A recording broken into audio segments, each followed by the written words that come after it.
Is there sound now? I thought I was talking to people. I was talking to myself. There should be sound now. Apparently I had the sound disabled. I apologize. Yeah, what I was going to say, I said hi, and I was going to, I said that this is not actually real, that this is AI-generated content, that there is so much old junk in what is rapidly becoming vintage, like a vintage computer museum down here, that it just interprets, it incorrectly interprets whatever I'm trying to say. So here's camera 2. I have this position on a tripod, and I can move it around. You can see this Amiga 1000 system, which currently is set up with the external floppy. I do have an expansion sidecar I can put on there. And then up here, of course, here there's a Dell. It's my Dimension XPS P100C, which is actually outfitted with a 120 megahertz Pentium in it right now, not a 100. And then you can see there's just a bunch of old games up here. If I were to tip the stand back, you can see there's even a second shelf of old stuff up there as well. And then if we keep turning the camera, you can see behind the scenes here at PC Per, this is my old corner where I used to podcast and do everything from. And there's this obnoxious hole-in-the-wall water pipe situation. We have some shelving back here, which I have not organized yet, but you can see old motherboards and things on that. So let's just focus back here on this Amiga system. And I have an kind of a disgusting amount, I don't know if that's the right term, an obscene amount of floppy disks. This is not even the beginning. There's floppy disks in here. There's floppies in here. In these two boxes, stacks of them. And it's just, and over here, if you look over next to this Roland thing, there's 3 more double boxes of floppies. This is all just Amiga hardware, software. I have inherited all of this from a Amiga fan who is no longer with us. But all of the hardware and software remains. Unfortunately, the Amiga 2000, which is what I wanted to focus on, does not work because of a horrible leaky battery situation that I have not been able to fix yet. But we have some... we have a lot of different versions of Kickstart and Workbench, but I have not been able to locate 3 or like 3.1 yet. These, I think, are just for installation onto a hard drive on the 2000. But my knowledge of the Amiga ecosystem is very minimal, other than just, you know, watching YouTube videos. So, actual practice, 0. So this has no hard drive. But it works, which is the important thing. Unlike the 2000, which had 2 hard drives installed in it and does not power on successfully. So if I put Kickstart in here and power it up, things happen. Need to fix the refresh rate of this camera.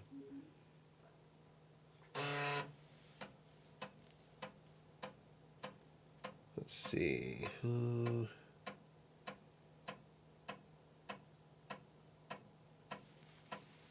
It's a little bright.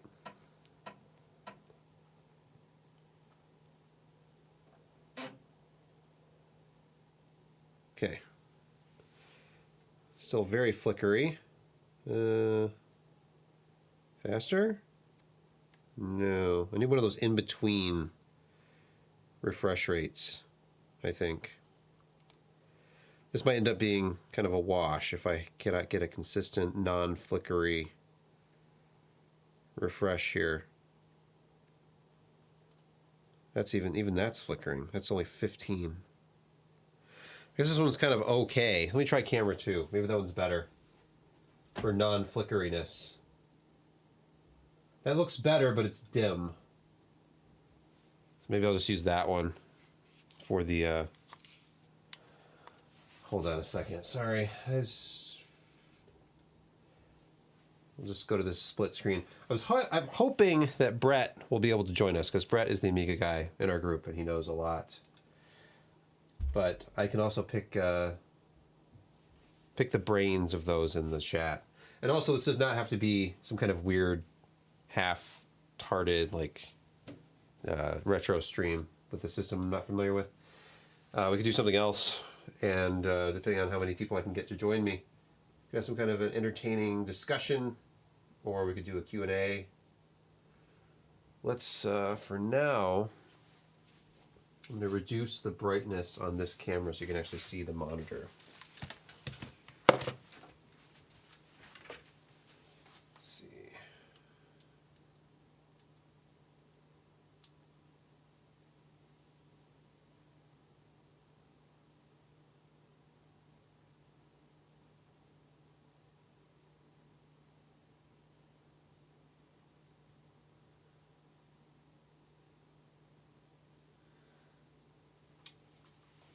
Yeah, that's still kind of flickering. This is a very unusual refresh rate. These Amiga monitors are really low refresh. I could probably just use an adapter, put an LCD on this, I hope, if it'll go that low. I have this Commodore VGA adapter here. But when I tried it, it said out of range on my NEC Multisync 1530V. So apparently that is not one of the models that works with Amiga refresh rates. Yes, this is where it needs a workbench. You are correct. I was too busy worrying about the flickery screen to actually put the workbench disk in. Here's a question for anybody who knows the Amiga. I have a Workbench 2.04 disk here, but I cannot find a kickstart for this. Can I kickstart with 1.3 and then load Workbench 2.04? Or do they have to be the same version?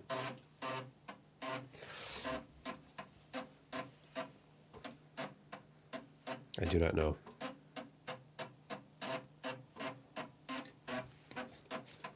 But I should start going through these. It says it has D Music, so deluxe music. It has Altered Destiny, and then whatever CAP is.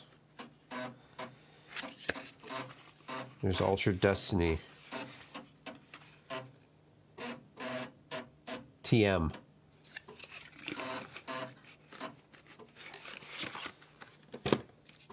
From Accolade. Where's disc 1? Here it is. Disc 1.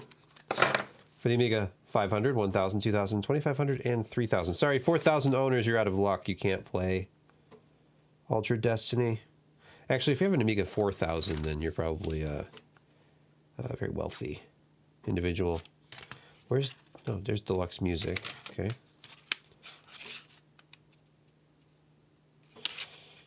Oh, speaking of deluxe and the Amiga.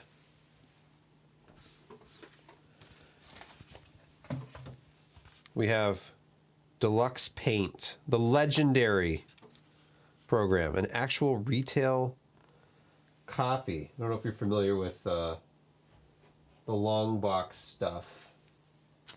Or not long box, what am I saying? The album covers is what they call them. The album covers from EA.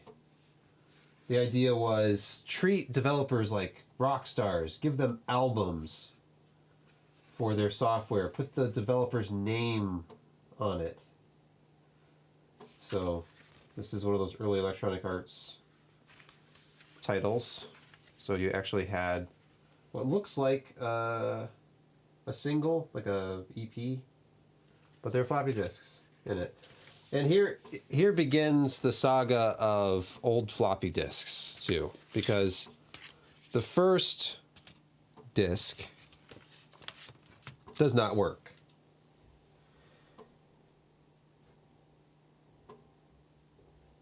And unfortunately, I think that's the one with the application on it, because the disk that does work is just the art assets. Different templates and things. So... half of the discs that I've tried so far do nothing. And I've tried both of my drives, and it could just be a drive issue. May need to clean both of these.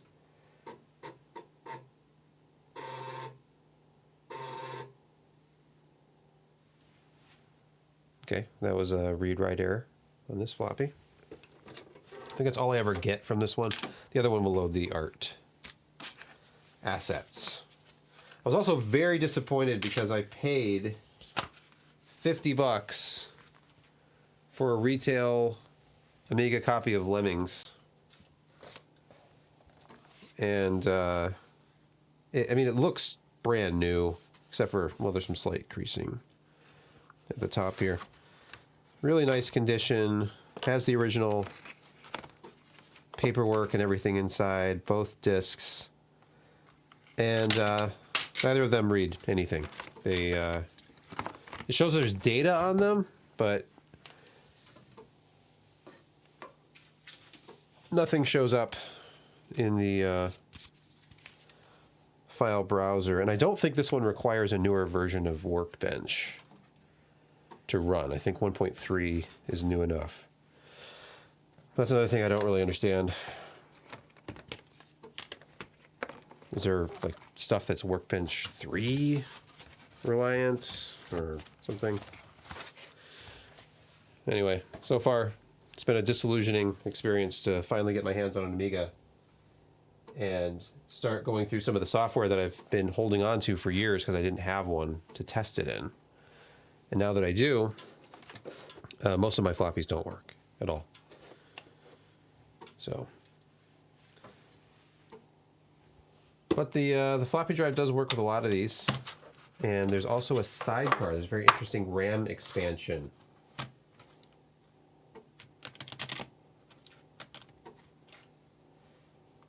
Yeah, could be copy protection. Let's see here if I can grab this without knocking anything over.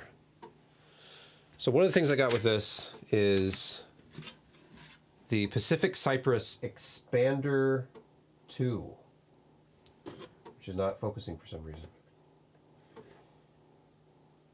So we have,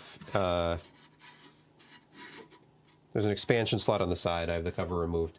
So if I get this floppy drive out of the way, I can actually slide this and lock it into the side of the Amiga with it powered off, of course. And I think this has 8 megabytes of RAM installed. I'll try to do this without damaging anything or knocking my camera over.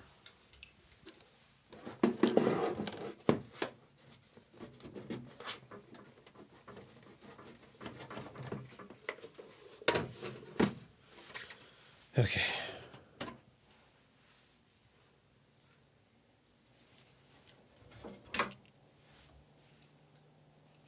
See if this still works. Oh, you know what? I need to put Kickstart in here.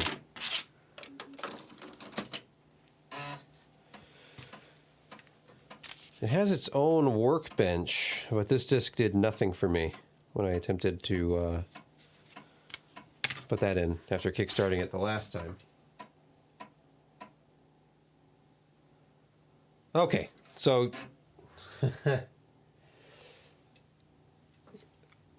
I'm now being, let's see. So you put Kickstart in, then the disk of the game. Okay, so I should, at this point, possibly be able to continue to boot the system off of the game disk.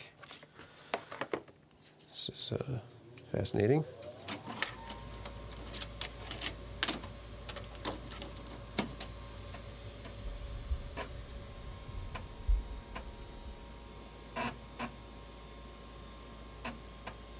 Dude.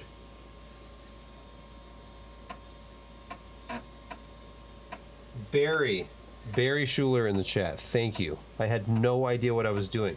So it does work. So Kickstart, then put the game disc in instead of Workbench. Got it. This is fantastic. I actually have Lemmings working.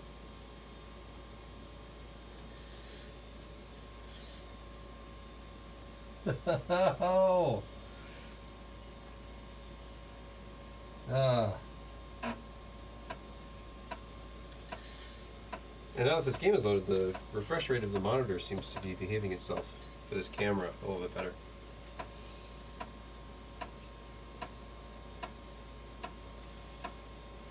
I have never played Lemmings on Amiga other than an emulator.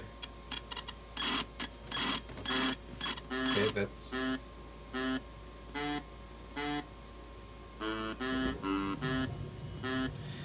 No.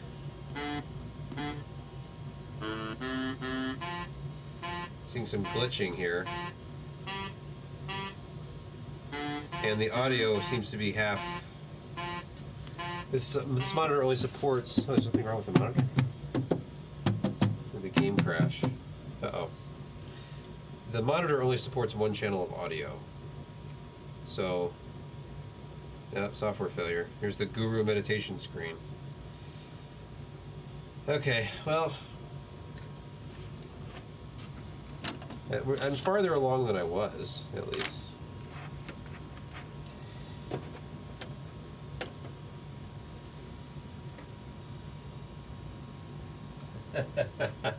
No, the system, I have no idea if it can be overclocked or not. It's a great question. Anyway, I know there were upgrades available for other systems, and I'm sure this one as well, where you just literally install different chips over the CPU, but yeah. I'm gonna try a different kickstart. Let's go with kickstart 1.1. I can't find anything newer. Let's go older. I don't know if this gives any requirements specifically for a Kickstart version. Maybe in the documentation inside. This is very exciting. And thus far, I am alone. No Brett. No Josh. No Jeremy. Jeremy does not observe our Thanksgiving. It's funny, Thanksgiving is happening all over the world except in just about every country. So, for some reason, it's just not as big of a deal outside of the US. I don't know if it's coming across on the camera at all, but this monitor, this game, looks fantastic. Well, unless you're getting a bunch of glare off of those lights. If I can mitigate that at all. Okay, come on, work this time.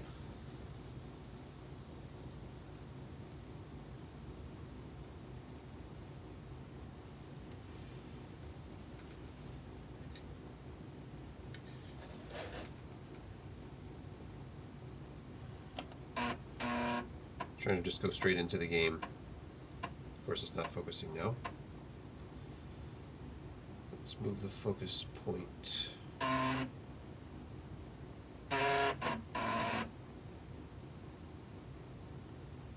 Come on. Please insert Lemmings Disc 2. Do any drive. I should have put it in the second drive. Oh well. I'll just disk swap. It's promising at least. It's asking for the second disc. And then I can demonstrate my mastery of Lemmings. Why didn't Sebastian turn on the RGB? Ignorance.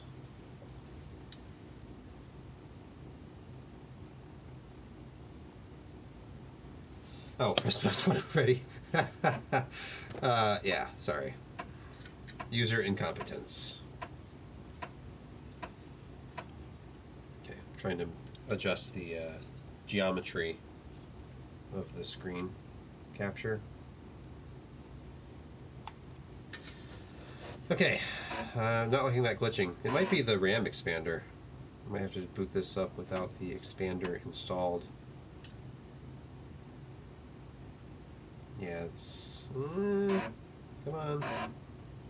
Thinking about it. The famous Just Dig level. Okay. This glitches. Yep, I'm I'm not liking him any more than you are. Doesn't bode well. Especially with half of the audio missing. I could not find a Y splitter to combine the left and right channels into one channel because this particular monitor only has a mono input, so we're only getting the left channel right now. Annoyingly. And apparently the Amiga is a stereo machine. Old DOS machines from this era were mono, typically. Or, well, at least Ad-Lib was. Alright, so yeah, this Amiga, Lemmings.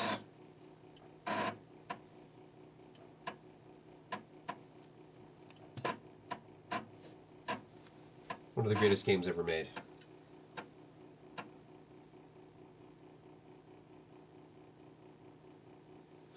Yeah, I'm just not familiar enough with the Amiga soundtrack, I guess, because I thought there were notes missing. Ooh, more glitching. Okay, here's a question. Is there a master command key to exit programs, or is it just using the game's menuing system itself, or do you have to just reboot the darn machine into Kickstart again? Because I booted this up with Lemmings. Yeah, I don't see a way to exit this without restarting the whole system.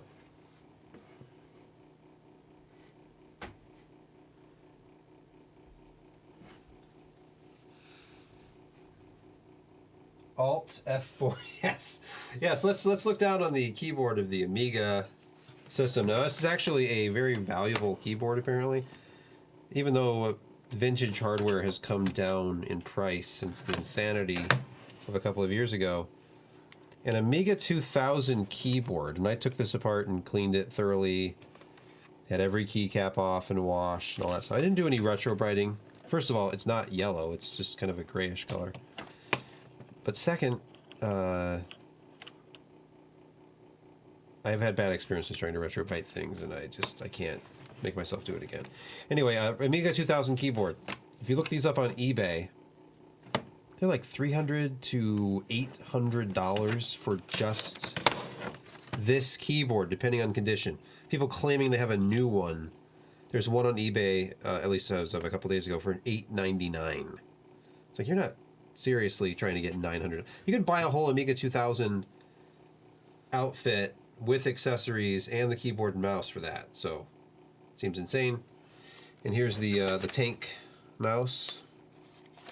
I think it is. I don't see any branding on it, so it could be a generic replacement.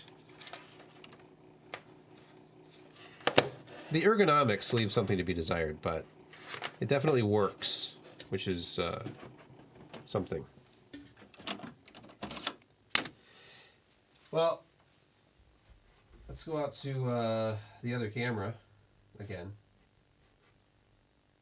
I guess we already are. I was on split camera feed this whole time. I apologize. That's probably annoying. But this whole thing is probably annoying. But what else are you going to do on the night before Thanksgiving? What, am I going to go, you know, eat more of the stuff my wife's been making all day? There'll be plenty of time for that tomorrow. And after the stream as well. There's Chex Mix going on right now upstairs. I personally made a pie today. My family does a sweet potato pie every year, but my mom stopped doing it. So now I do it. So I made a sweet potato pie completely from scratch.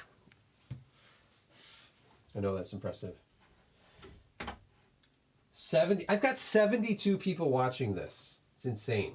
We should actually provide some kind of legitimate content to reward the people who are faithfully viewing PC Per Live. Actually, what they're doing is they're thinking, oh, this is just one of those weird pre-shows where Sebastian's waiting for the other people to join. And in a way, that's true, because I did reach out to the staff. After last week, we said we wouldn't do a show. I'm like, you know what? It's Wednesday. Let's do something. So I came down here earlier. I set up a second camera, which is this Sony A7000. Sorry, A6700. What am I saying? There's no A7000 yet. This is the Sony A6700, which is not in focus at all right now. It is a APS-C camera, which is blurry right now. APS-C camera from Sony. I have the Sony G 1.4 lens on it right now, which has a very, very good autofocus system. It's a dual linear system. If I switch over to that camera, I am, I don't know, 5 inches away. If you look at the other view, I'm this close to the camera, and my hand is actually in focus. You can get really close, and it still focuses on stuff, almost like a macro, but without the magnification. It's great for doing this kind of talking hands video. There's unfortunately some sticky residue on this floppy disk. A lot of these floppy disks that I received were taped together with Scotch tape in bundles. I'll give you an example. Here's one that's still taped together with Scotch tape. So some of them, like the middle ones, you can get out pretty easily. The rest of them, it's not going to be so easy because the tape is 30 years old and it wants to stick to the labels and it leaves horrible residue behind. It's not fun. I should try Ultra Destiny. I wonder if all games, I wonder if I'm just really dumb. Like, Deluxe Paint probably works perfectly fine. I just didn't know what I was doing, so I wasn't able to actually boot it up using the Amiga properly, the way that it was intended. And I have all the paperwork too, so I have no excuse because I could have actually read the instructions. I am curious about the glitching though, so I'm going to take the RAM expander out. The expander 2. I have to troubleshoot that. It's populated with some ridiculous amount. I apologize for hitting the windscreen. Some ridiculous amount of memory chips inside. There's like, let's see, 8 times. I think there's like 64 or 128 chips in there, and if one of them is bad, I'd probably have issues. Or there's an issue on the board that I just didn't realize until now. Let's see. I'm going to try Deluxe Paint though. I'm going to see if I can create a masterpiece on this old Amiga machine.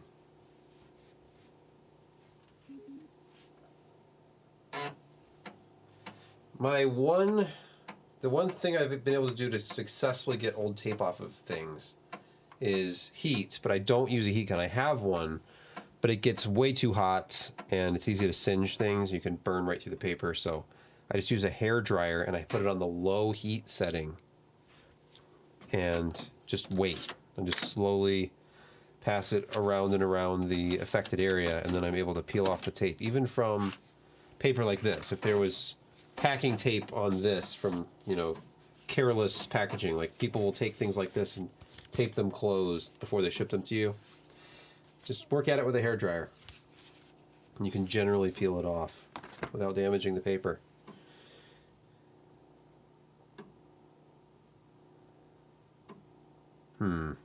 It's not promising.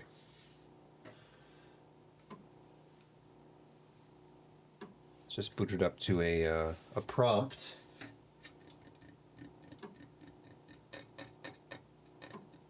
Butane? I haven't tried that. Plus it'll smell great. It's acting like it wants another disc. I'll give it the other disc. Maybe. Do I have to enter a command? I could probably read the instructions, but that's not good television. Neither is this, but let's see. Run. Okay, that's the backspace. Okay. Run, you fool. Please insert volume Deluxe Paint in any drive. Oh, I did take it out, didn't I? Okay. We'll go ahead and retry. Unable to load run. Okay.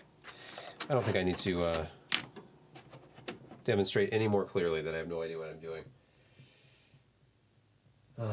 Yes, Babylon 5. I think, wasn't the animation done on an Amiga?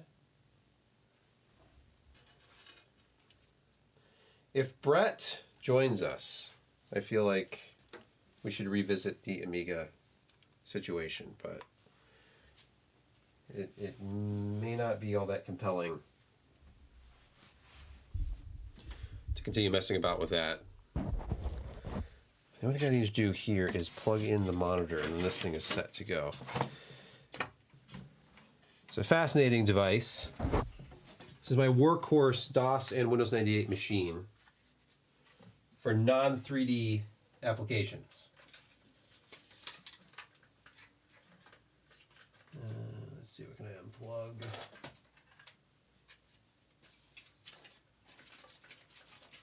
That goes to that. Okay.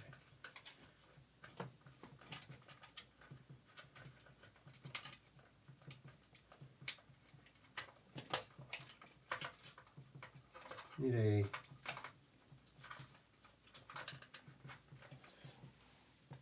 I was going to run a 20 amp outlet over here for convenience on this side of the basement. I have one on the other side of the wall over here. And I went to get a roll, like a 50-foot roll of 12.2 Romex, the yellow jacket stuff. It is shocking how expensive that stuff has become. It's obscene, really.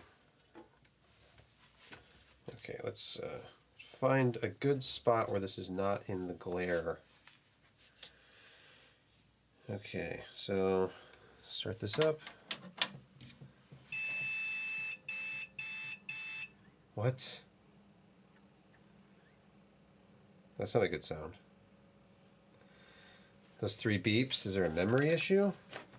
Why is it that, I guess it's just an old computer hardware problem, but this system was working flawlessly just a short time ago. Oh, I know what that is. That's the monitor not connected beep code. All right, 1 second here.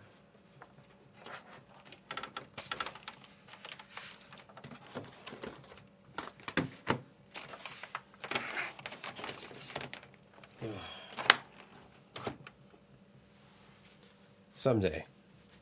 I mean, how could it be connected when the VGA connector is right here?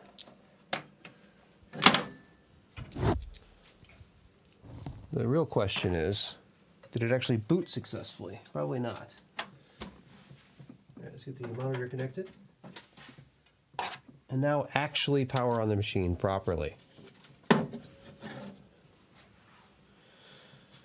Yes, yes, yes. Come on. Enter setup.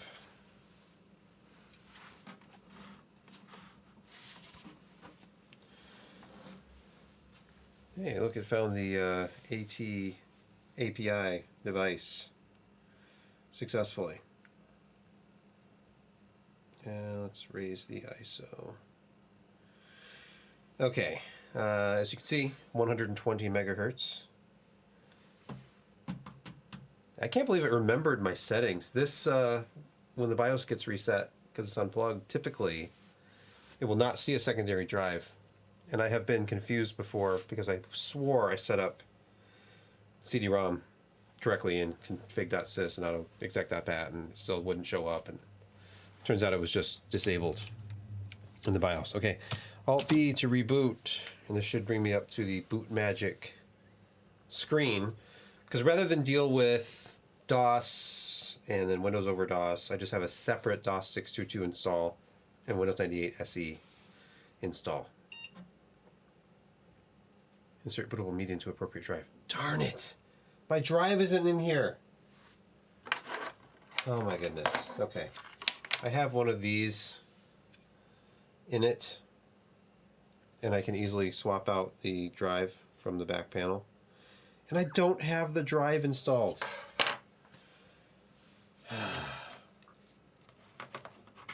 Unacceptable.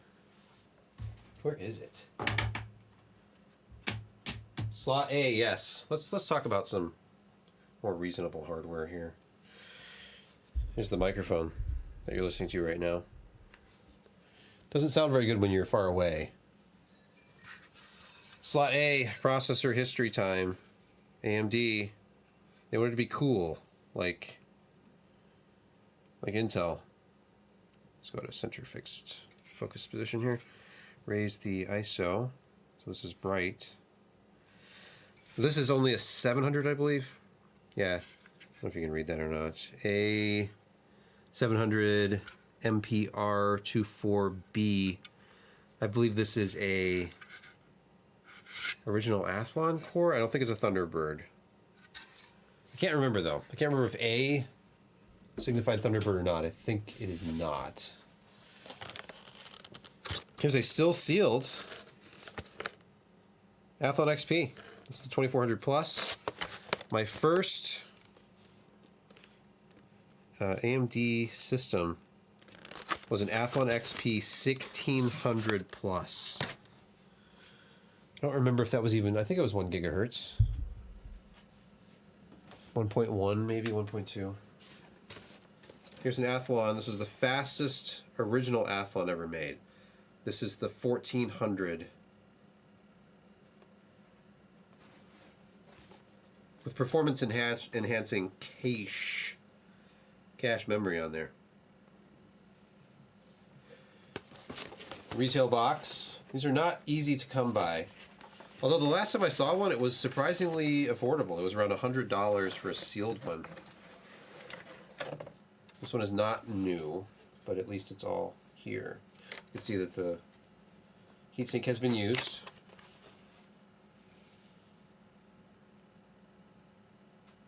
See the processor itself in the clamshell.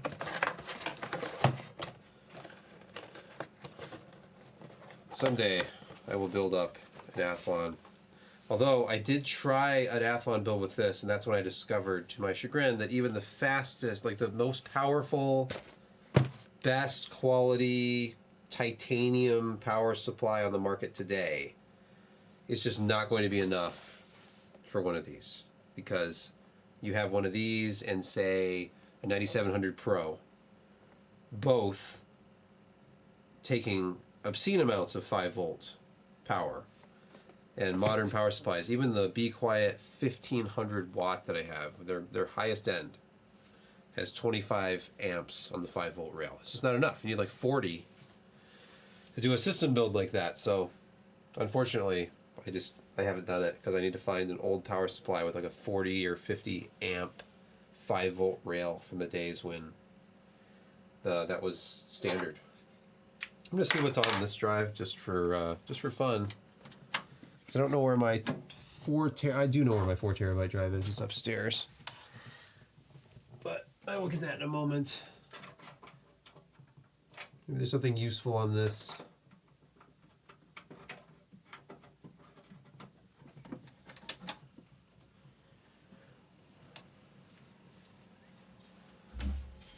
Okay, come on. Focus.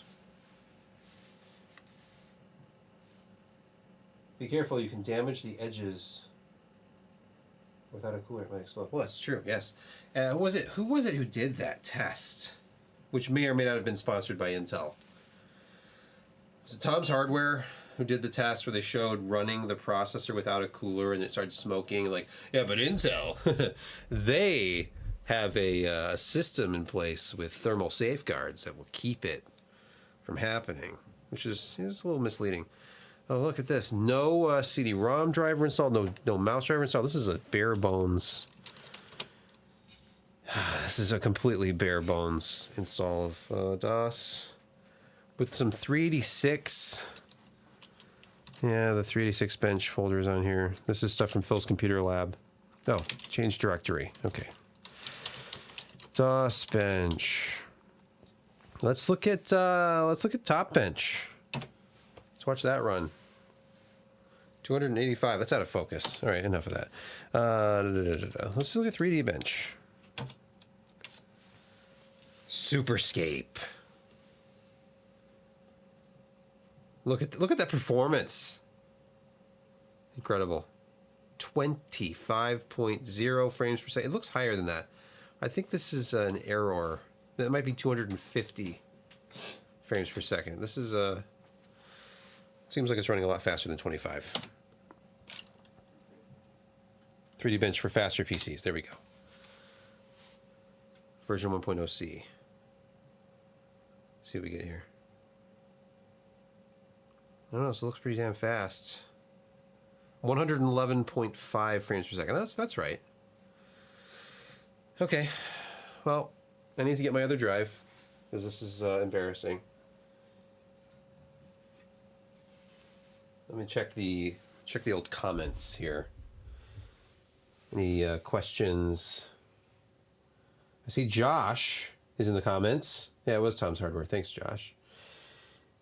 Josh, you know, if you're bored, if you just want to join in, it's vMix. It's your usual link, and I could just put a window in there. You see Josh's face in the corner, and we just chat about old times, chat about the holiday season, talk about turkey technique. I'm sure everybody has their own methods of getting the ultimate turkey, if you eat turkey. Let's see, Doom max details. Let's try that. Come on, international. What do you mean? What's up? All right, fine. Quake at 640 by 480. Let that run while I talk to the chat. You know what? Hey, there was a burger of the week. If you follow Josh D. Walraff on Twitter, he was talking about the burger of the week. Let me bring up my original iPhone. This is a 2000, I'm sorry, not original. I don't have my original iPhone anymore.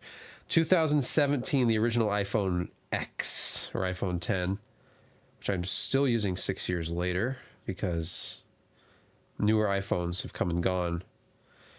And other phones, and my Galaxy S9 Plus. But this thing actually still works after Apple replaced it for the second time. That's neither here nor there. I'm trying to bring up Josh's tweets. Okay. Josh, who has tweeted 52.3 thousand times. He has tweeted, Johnny Cash strikes again.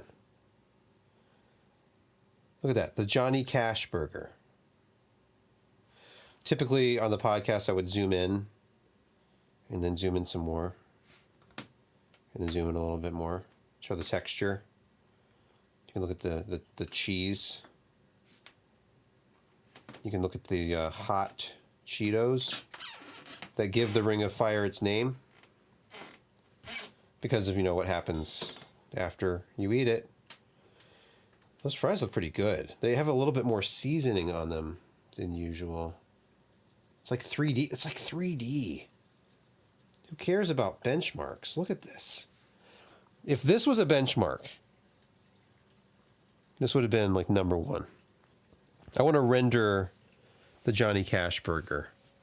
Okay, so this system was capable of giving us 30.5 frames per second in Quake at 640 by 480. That's not bad. I've seen better, but it takes, you know, better hardware than a 120 megahertz Pentium non-MMX to get you there. Yes. I want to quit. So, yeah, let's see. Just check the CPU real quick. Pentium 119.7 megahertz. Genuine Intel. I think this is actually an engineering sample. L1 cache is in write back mode. We are, of course, in real mode. You know, is that pesky real mode that makes it so difficult to run these DOS applications on modern hardware? You just try getting Windows 11 era PC to boot into FreeDOS and then run these applications without any issues. I haven't been able to do it since like the 9th gen stuff. But I have to disable some things. Cinebench renders, yeah, they should be. It should be burgers and fries. There's a whole lot of nothing going on. in the Discord right now because they know that we're not actually podcasting tonight. They don't know that we're wasting time watching me mess around with old computers in my basement. But you know, we could be doing so much more. I could be playing the DOS version of Lemmings, for example. Which, you know what? I wonder if it still would produce sound even though I don't have the sound driver loaded here, because it's just ad-lib. Let's exit. Go back to DOS. There's nothing else on here though, unfortunately. Okay, I've got to get my other drive. I could resort to more, you know, Amiga quote-unquote content. We could look at some more of these floppy disks. That could be something exciting. These are nice cases. They hold twice as many. Look at the width. And of course, they fold all the way around. So they become a display case for your floppies. And I'll give you the bird's eye view. You're seeing what I'm seeing. It's from my eyes to your ears and eyes. I don't know what GVP is. Rex language system, deluxe music instruction set. Not copy protected, thankfully. Let's see. That means you can install it on the hard disk, I believe. If I had a hard disk and a working motherboard, Super Bass. I don't remember what Super Bass is. Quarterback is, I think, backup? Yeah, backup and archival system. Supra RAM.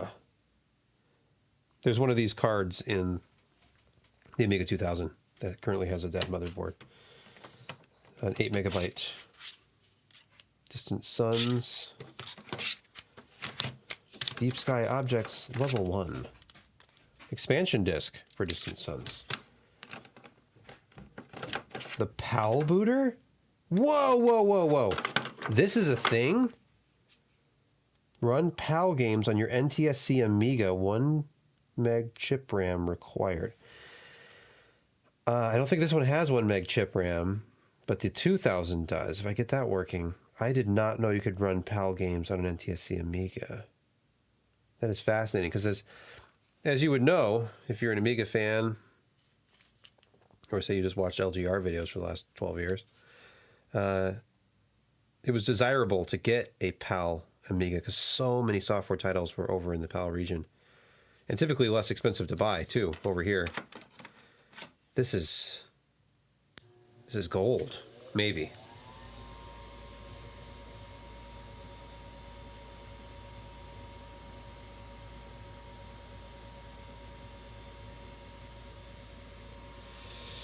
Sorry, I was not paying attention. I have the monitor in a weird place. It's behind me when I'm looking at the computer.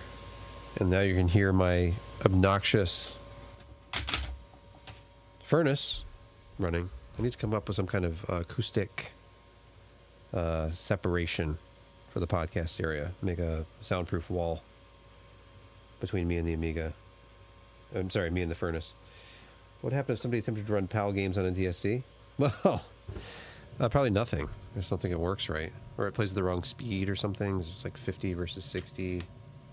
All that stuff.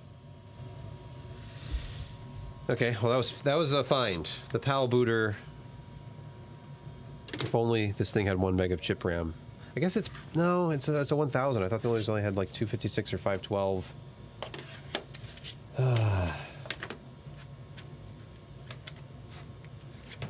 Okay, well, a lot of stuff I don't know anything about.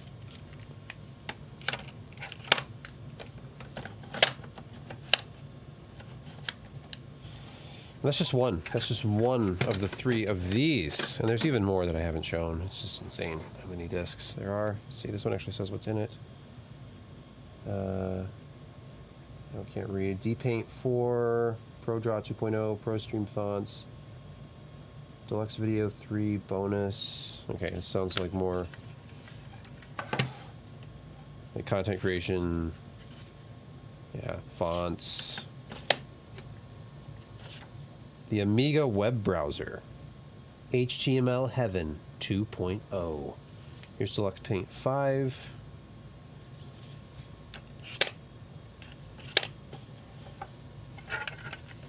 Let's probably boot up one of these Deluxe Paints. Ooh. Oh, this is Saxon script.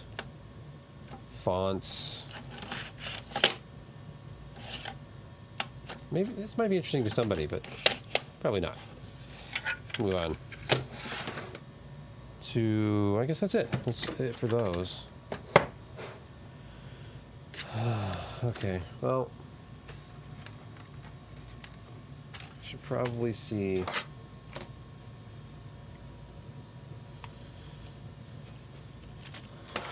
any of those deluxe paints work. Or, you know what? How about if I walk away for a minute, which is, you know, terrible etiquette. I was hoping that somebody else would show up and then they could keep you company while I go up and get my hard drive for this system. That dirty Sebastian is playing with old hardware, says Josh in the Discord. It's true. Those are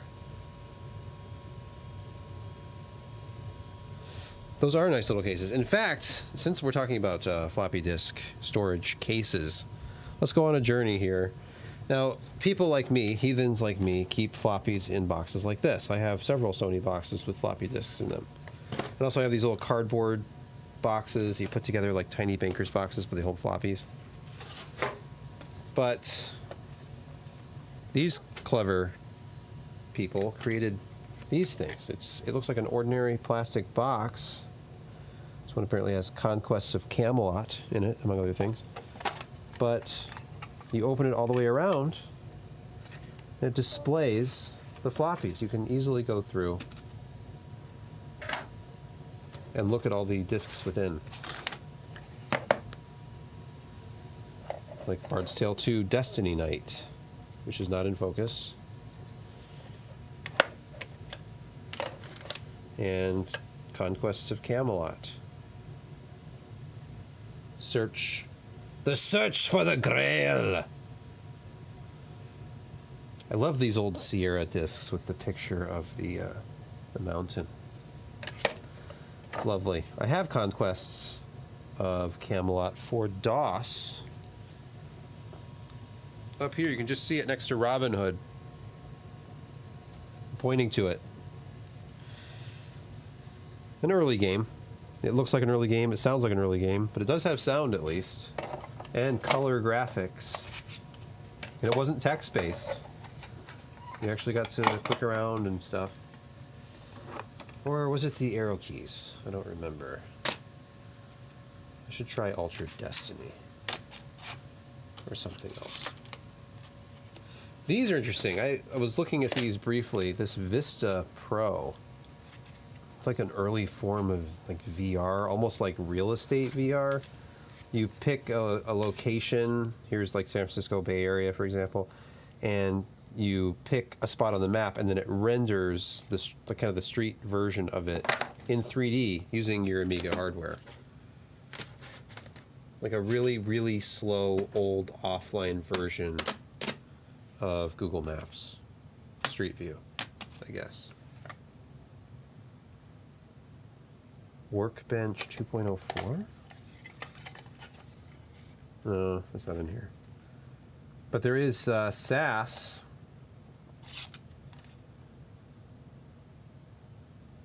Development system with C++. The individual who owned these, my wife's uncle, who unfortunately passed away recently, he was a software... he was a programmer and like a driver and software developer. He worked for GE and Lockheed Martin. I think it was Lockheed Martin. And did like things like making things talk to each other over serial interface and driver development.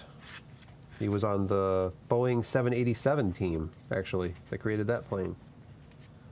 I think he was... I don't know what he did exactly. Something to do with the computer systems.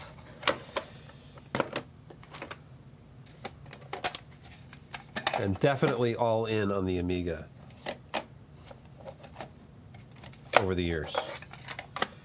Oh, I've already looked at this. Okay. Oh, the original Falcon. Where did I put those boxes? I have some boxes as well. Let's see. Here's Populous. And then over here, we have Populous The Promised Lands. I've never actually had one of these old... how does it open? There's like one part of it that opens. Is it this part?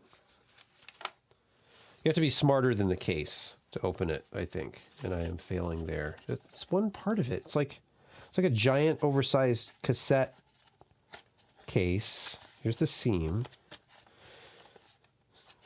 All right, in like a half hour, I will have figured this out. There's the hinge point. It has to open this way. Right? Yeah, it does. Okay, so yeah. So yeah, this is how floppies came sometimes. Here it is, Populous, The Promised Lands, in a plastic case. All right, what else do we have in box? Here's FA-18 Interceptor, another EA game, one of the album covers, if it would focus. So it looks like, you know, like a 10-inch record. Is this 10 inches? I don't know. Fly the most advanced aircraft of our time. I'm assuming there was some kind of floppy holder in here originally, or maybe this whole thing was just shoved. I guess maybe just shoved it in there.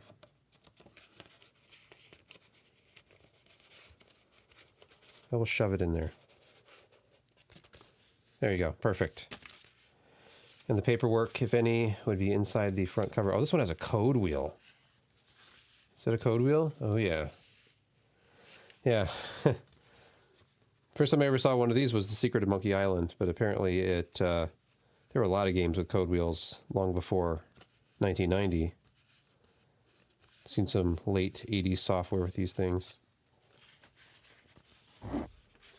Oh, copy protection. And then, of course, the like the hidden text with the red translucent strip you had to use to read it and all kinds of other nonsense. Here's an original copy of The Bard's Tale, another album cover, Tales of the Unknown. Here is Falcon. Actually put the discs back in the box. It's got everything in it. Manuals, all the paperwork. It's the original Falcon. Now, Falcon 3 is the one that I showed in that Falcon Northwest Fragbox review to show like scale. And actually it was that game that inspired the company, essentially. He was making systems for flight simulator enthusiasts and kind of borrowed the name and the design of the plane. The original Falcon Northwest logo was one of these planes. Here's some mission discs. Operation Counter-Strike, Operation Firefight. So, plenty of software to keep me going for a long time on this Amiga, if I ever figure out, you know, what I'm doing. But earlier, that tip about booting it up with the game disc was a revolution. A revelation? Or a revelation. Revolution is something else. Okay, well, I'm still waiting for somebody else to join me. Josh. Brett. But they have yet to do so. So here we are back at this lovely split screen mode. Once again. What time is it? I'm not wearing a watch. Yep, solo stream. It's sad.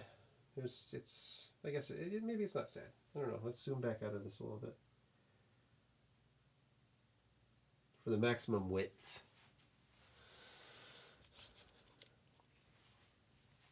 I keep on hitting the microphone. I'm sorry. I need a better setup than I have now. This is very cramped. I don't know if you can tell. Oh, here, look. Just to give you an idea of how cramped it is, right here is the Ryzen test bed, which I've had to shove a bunch of stuff over to even make space on this desk.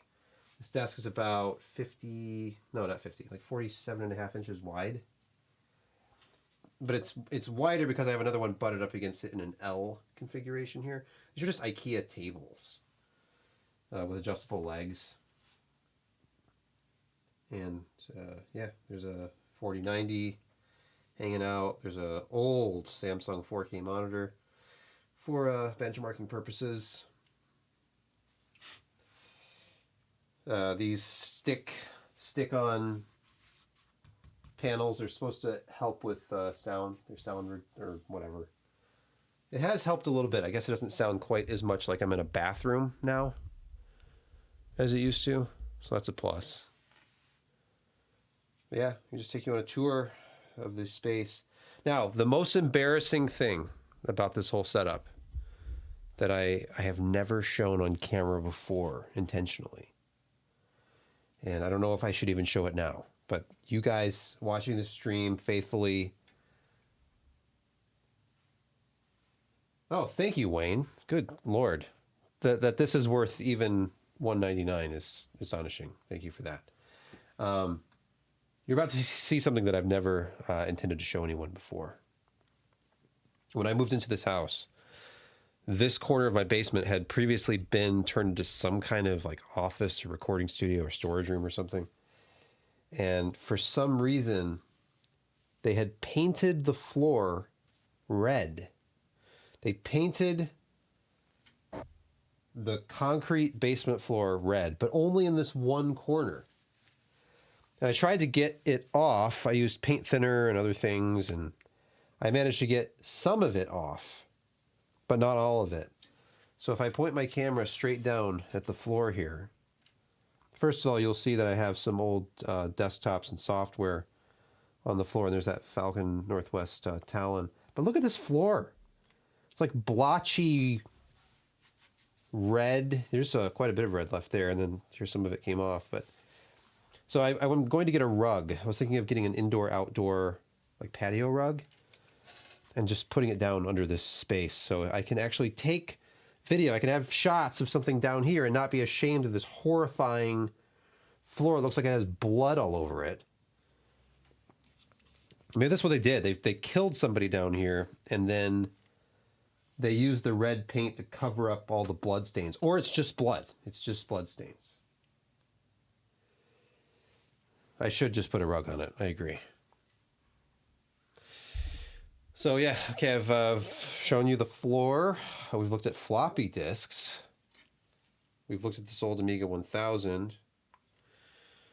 I could show you the Amiga 2000, but it's just depressing. I have the case off. It had one of those Varta batteries which leaked everywhere.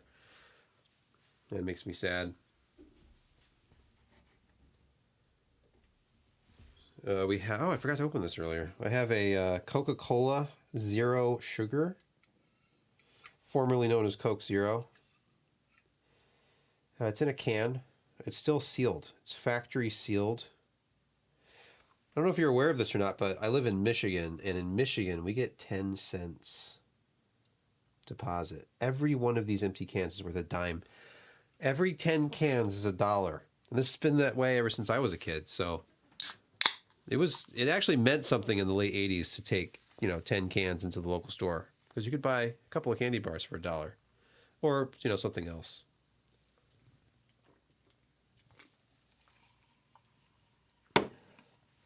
The cool, crisp, refreshing taste of Coca-Cola Classic with sulfate potassium instead of sugar. Because how's my levels? Whoa, Josh is here. Holy crap. Whoa. It's out of nowhere. How goes it this evening? I caught obviously your Dell 120. Yeah. Pentium 120. 120 megahertz of power. I had to get the 133 because I thought the 120 was underpowered, and plus you had the slower front side bus. Yeah. So, yeah. I mean, what is a front side bus really? I mean, I know. let's come up with a different camera configuration. I'm gonna put Okay. you. Let's see. Why do I look so blotchy? Multi Oh, it's because I'm view. old. Huh. Okay, let's see. Josh. We'll put Josh in the multi view. Okay. Multi-view. Multi view. Wait, where's this? No, get this off the screen. Okay, there's Josh. Josh and this camera, which is moving around. Josh, why don't you keep the people company for a minute while I go Well, get you the going? flash drive? So, what do I think of the Nvidia numbers? Oh Well, yeah, please talk about uh, NVIDIA financials while I leave. yeah, that's a lot of money. They made a lot of money, and their growth has been just absolutely phenomenal. I think their gaming was still up year on year, quarter on quarter, but it was down from the absolute tops of when we were mid pandemic. But the data center. Sorry if I'm a little loud. I can't control that. Is it usually this dark in my room? Well, let me turn on a different light. But I had the door open for a change, which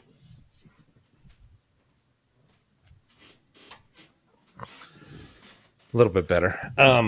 Door open for a change, and so the light coming in kind of makes it look a little bit darker. You know what I'm saying? Because it's a backlight.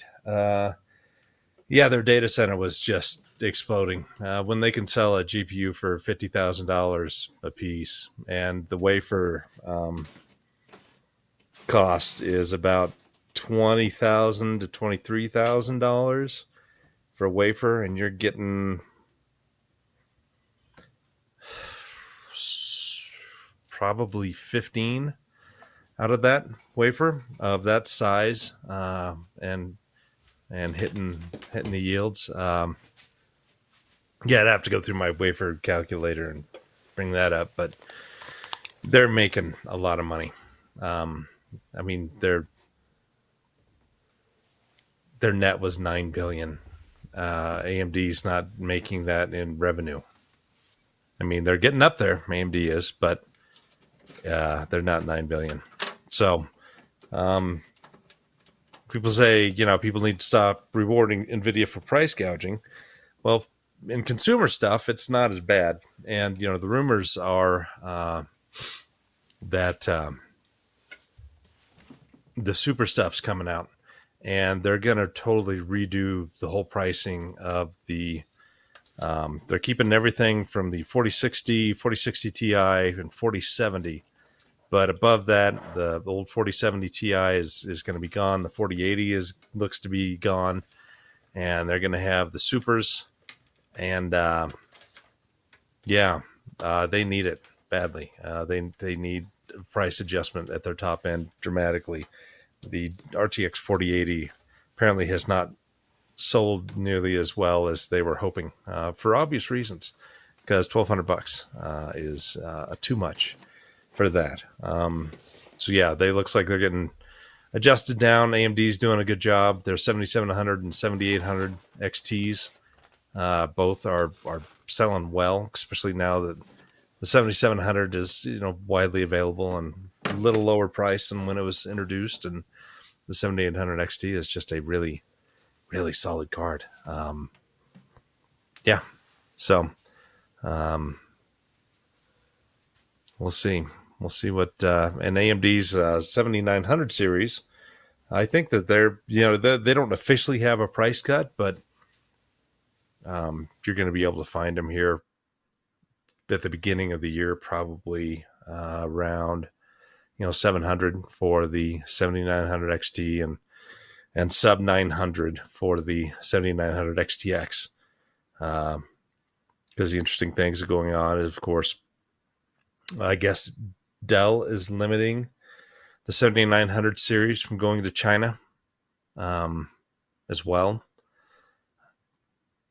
And that's the 15th, I think, was when some of those things went into effect for the NVIDIA RTX 4090. Ooh, boot magic. It's like magic. So, yeah, it's awesome numbers for them.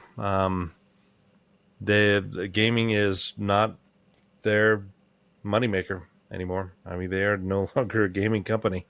I mean, they do produce cards that you can game on, but their focus is the big AI and workstation and data center, and that's where kind of Jensen had wanted to go when they introduced the original GeForce 3 with the programmable int shaders, and they kind of saw where things were heading.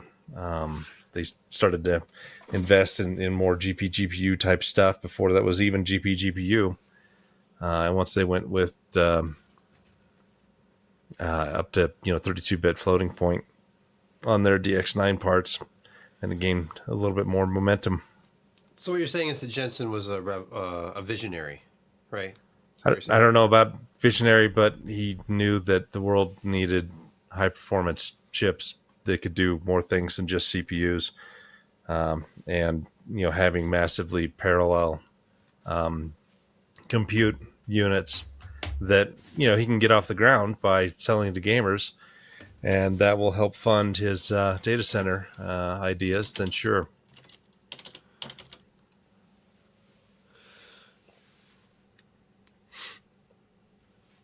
So what are you playing now? I don't know. I'm seeing what's on here. I got the workhorse hard drive put back in. We've got Descent. We got Monkey Island 2. We got some stuff I never actually even played. Sam & Max. End format, actually, a very good application for formatting your floppy disks. Let's see what's on here. Doom is on here.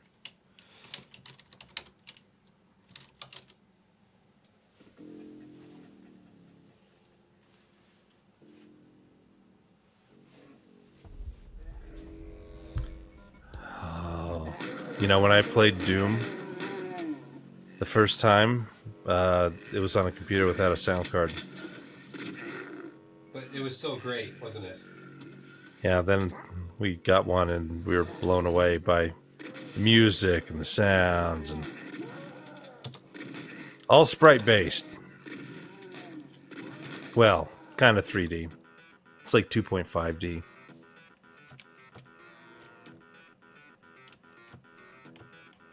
Where's this? Strafe is arrow keys, right?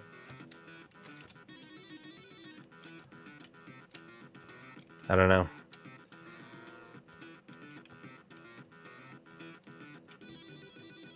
Where am I going?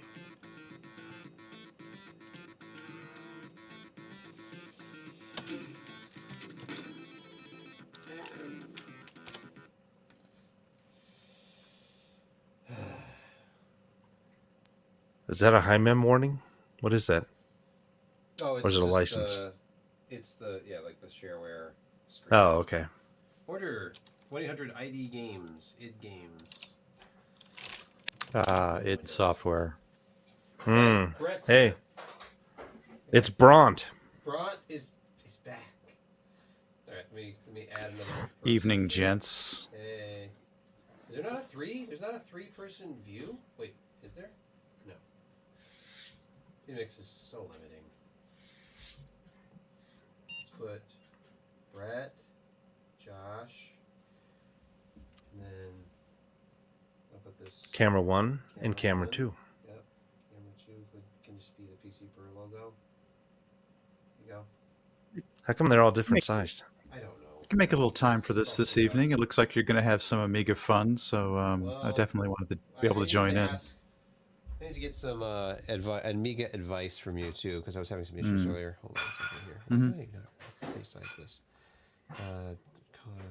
Adjust size. Reset. There we go. And then, oh my goodness, all of these need to be reset. Do I have any of these machines in the I think I've got a Pentium 75 sitting downstairs, if I still have it. Ooh, Windows 3.1 or 95? 98. Oh, 98. Okay, I think we're getting closer. I remember the AMD Evergreen 586 CPU. The one that I was looking at was the K6 had the Evergreen had a version that you could fit into old like socket 5 motherboards. And I was really wanting to get. I was never able to get a hold of one. Of course, back in 1997, internet was still in its infancy, and online shopping was a pain in the ass. So we had to go through distributors, and they never picked one of those things up. I never got one. So instead, I luckily had a motherboard that I could flash the BIOS and go with the K6 200. It was a kick-ass CPU. It was a nice upgrade from my Pentium 133, but of course, floating point unit wasn't fully pipelined. Super low latency, but not pipelined. So even the Pentium 133 was a little bit faster in games. Josh, tonight's show is really all about the big Indian side of the fence. It's all going to be Motorola chat from here on out. Okay. Oh, by the way, just for anybody curious, if you don't like the noise that a 52x CD-ROM can produce for your vintage computing needs, just slow it down. You can use a utility like this, and CD slow is the name of this one. It detects the drive, and I have different modes programmed in where I can easily pick what speeds it runs at. So I have this one configured to 4x, 8x, or 16x. It is whisper quiet even at 16x. It's very handy. Okay. Yeah, when those 52Xs had a slightly unbalanced disk, you thought that whole desktop was going to start taking off. I had the other desktop I had up here before. It has one of those Kenwood multi. Oh, the multi-laser one? Yeah. Yep. That thing is not as loud, but it's still not quiet. It makes weird sounds. It almost sounds like a floppy drive. Okay. Somebody earlier in the chat was able to explain, Brett. Possibly. I don't know if you're much of an Amiga guy, Josh, but I had no idea. I thought on this one, because there's no hard drive, that I had to use the kickstart to get it started, and then I would have to use Workbench, and then I could load software. And I was unable to get Lemmings to work, and I thought the disk was bad. And then I was told, no, you boot with Lemmings. You boot from it. Many of the games had a stripped down version of the bootstrap essentially in there, and boot straight into the game. That you could load Workbench, and then certain programs, mostly word processor type stuff, Paint type stuff, Office type stuff would load on top of Workbench, utilities, things like that.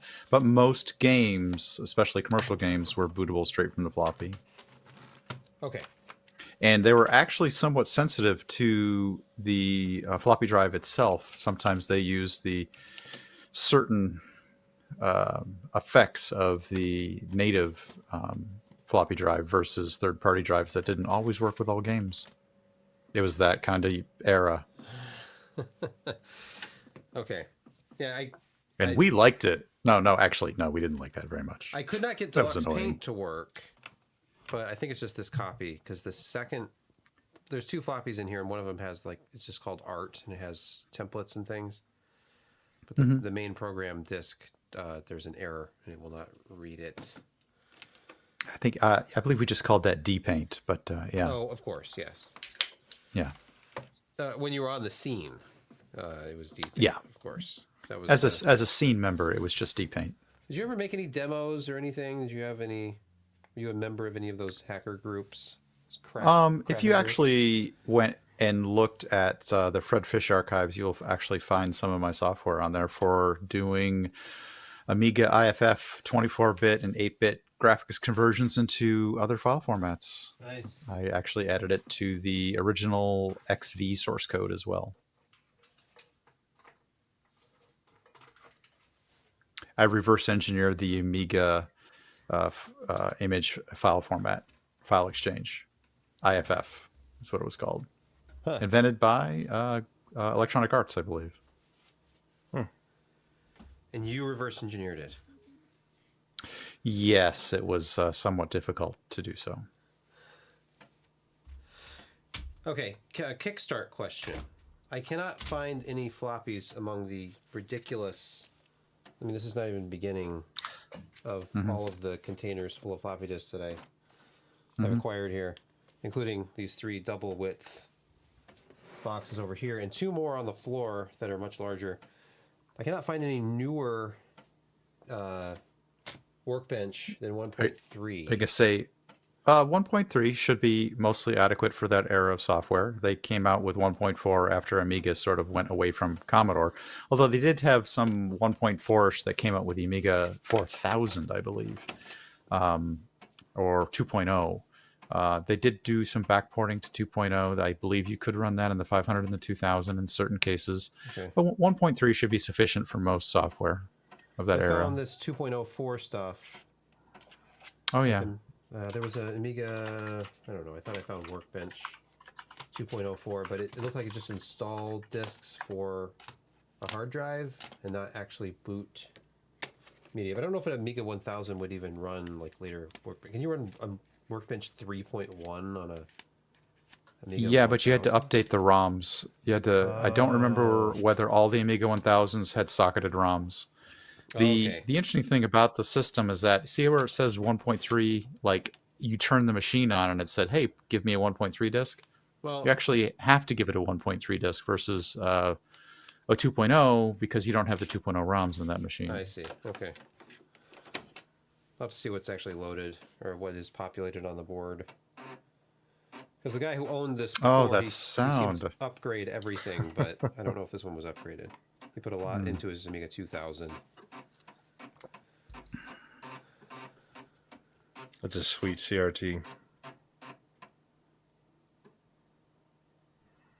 Focus. I believe I still have one of those CRTs. You do? I believe so.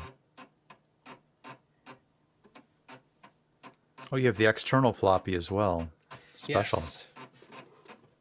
I had a sidecar, I think is what they're called, on here earlier, but they were Wayne.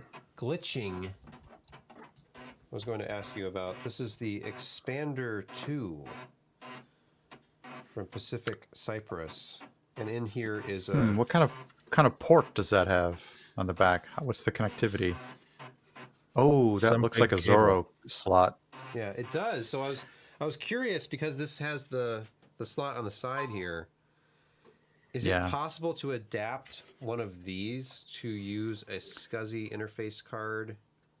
It is. Those are what's called Zorro slots. The Amiga 1000 had Zorro 1s, the Amiga 2000 had a Zorro 2, and the 3000 and the 4000 had, I think, Zorro 2s and 3s. It's like ISA, except they were literally called Zorro. Right, yes. Yeah.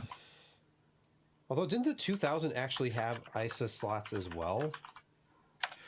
I believe there were certain versions of the later 2000 that might have, like they did the IBM PC version. There was like a PC emulator slot in the 2000s where you could drop a PC card. They called it, they had a particular name for it. I can't recall it right now. The 3000 had both styles of slots, I'm pretty sure. Okay.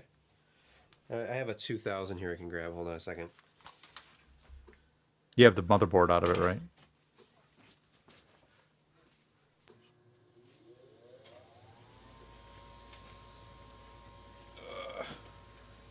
I had a 500 that had the old. Yeah, I had the 500 that had the old card edge slot out the side, and I used that as an expansion. I had a ZTEC XETEC expansion on that had not only a SCSI controller, but you could get an optional daughter card for that would allow you to expand the memory. Okay, which I did. Way too close to the camera. This 2000 had the leaky Varda battery, and I can't get it to boot right now, but there are, I don't know if you can see this or not, there are these rows of expansion slots where... Yeah, they had them in line. Yeah, so you've got the Zorro, and then what looks like 16 and 8-bit ISA here. I assume this is Zorro. I think those were only active once you put the PC emulator card in them. I think this is all coming back to me now. Oh, okay. Okay. This is crazy lore. So this would just provide ground and power, perhaps, or just... I think so, but I Virtual think they logic. became active once you put the PC card in there. Boy, I only have one 2000. I didn't use it. Somebody gave it to me much later in my Okay. my Amiga years. I was mostly a 500 user at the time. Now, the A500 and the 2000, I heard, are very similar as far as their chips are interchangeable, that sort of thing. Yeah, they came out at roughly the same time. The 500, of course, had no expansion except for that one card slot, and there were various hacks to expand the 500 and 2000 in the same way. You could do both in the same way, like expanding essentially the graphics RAM, which was called chip memory, which it was addressable RAM that allowed some of the custom chipset direct access to it, which allowed some of the for the time, graphics to actually take place. Hey, considering this, it's like memory thing mapped came out in I/O. 85. I mean, this is 1985. You've got color, bitmap, display. It was The operating system had preemptive multitasking as well. It wasn't task switching like Apple tried to do. This was actually real multitasking, which allowed processes to preempt each other, versus Apple's sort of round robin. I think Windows at the time used that approach to like time slicing. according to one source, Windows didn't even have preemptive multitasking until Windows NT. Yeah, Amiga had it in the early 80s. Right. So it's kind of crazy. I'll be right back. Got to see what this dog's barking about. Okay. But just keep going. Your dogs are barking. That's a euphemism, I think. We were admiring the album covers software earlier. You've pointed this out many times in the past, but it used to be, so much more of an experience to get physical software in hand. You got so much more for your money.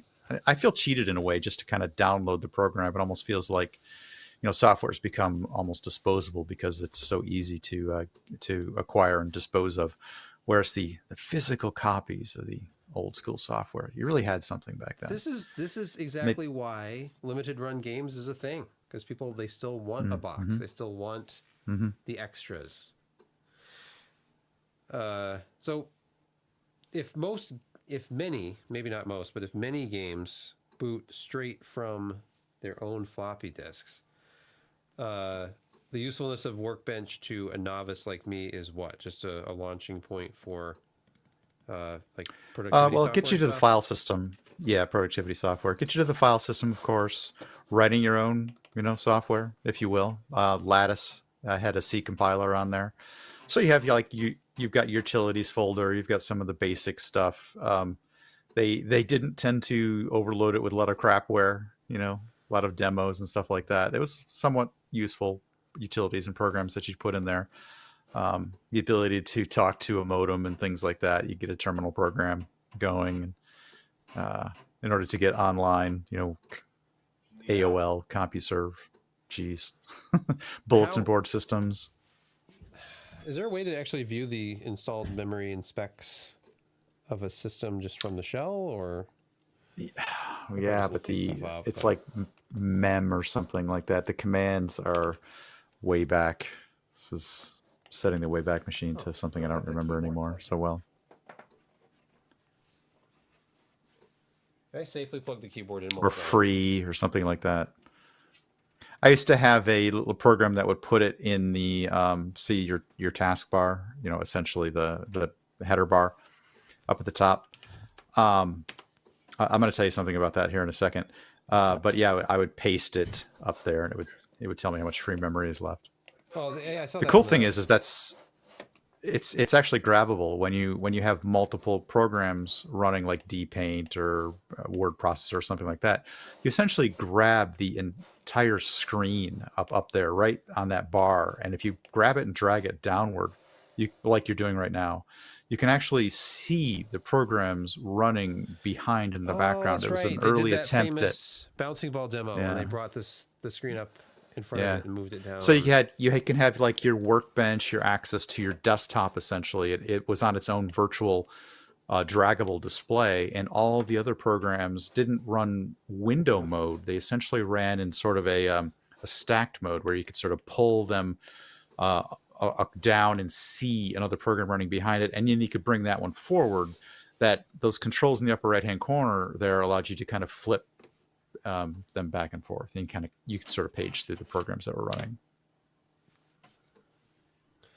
Is there any kind of universal exit command? Like obviously there's like Alt F4 or Control X or on Windows, but well, you could kill entire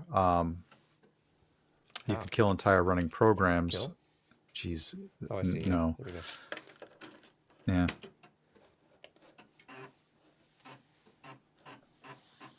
It was our last best hope for peace. Yeah, Babylon 5. Mm-hmm. True. Okay. They're actually they're making mention of the fact that as a television show that was weekly produced, it's fairly well known that the only equipment that could handle it in time and budget were Amigas with a card in it, with 030 accelerators and the New Tech Video Toaster. If anybody remembers, that was used to output and build, and they had renderers, custom software. They had render farms. I'm pretty sure they had render farms with farms of Amigas at the time that would render out the Babylon 5 television show. And it was a weekly serial kind of thing, and they had to have Amigas to do it. Show for the time looked pretty good. Doesn't really hold up so well anymore, but not so much. It was very good for the time. Good graphics. There are a lot of people who would like to see a HD remaster of that. My understanding is that that doesn't exist anymore. Either it was never properly made due to the output levels only necessary for television broadcast, and they didn't want to generate any more pixels than they had to, or they lost those. That's what Babylon 5 lore says. Yeah. Star Trek was different because they actually filmed it on 35 millimeters. So they were able to go back, scan in the film, and just remake all the special effects when they did the remaster of that a few years ago. But I heard that there were some people who still had access to the models and some of the scenes and things who had at least done certain highly upscaled versions for Babylon 5 on modern hardware. Okay. I had Altered Destiny right over here. No, I can't find it. What are some good recommendations for games on this thing? Oh, Psygnosis stuff. They drive the hard drives crazy, but the graphics were pretty stunning. Should try to get Lemmings working. I had it running earlier, but I had the Lemmings expansion installed. I was getting a lot of graphical glitching. But unfortunately, that sounds like chip RAM then, if it was video memory related. It's possible. There were also certain expansion cards that, remember the old days of interrupts, that may or may not have interfered with certain chip timings. And a lot of highly tuned games were sensitive to chip timings, as well as certain versions of certain chips. And your boards are very, very old. Yeah. Oh, Psygnosis. That brings back some memories right there. Yeah, this is... Yeah. I was playing this earlier, so apologize to people who've already seen this on the stream, but it was glitching like crazy. So I'm hoping without the RAM expansion installed. Although, there may be another one installed. I have not actually checked to see if there's another, like, 256K... You're also on a 1000 cover. Yeah. Which is the very first Amiga, where they had plans to do move that in potentially different directions. Oh, what happened? Did you shock it? Uh-oh. Yeah, it was giving me issues earlier too.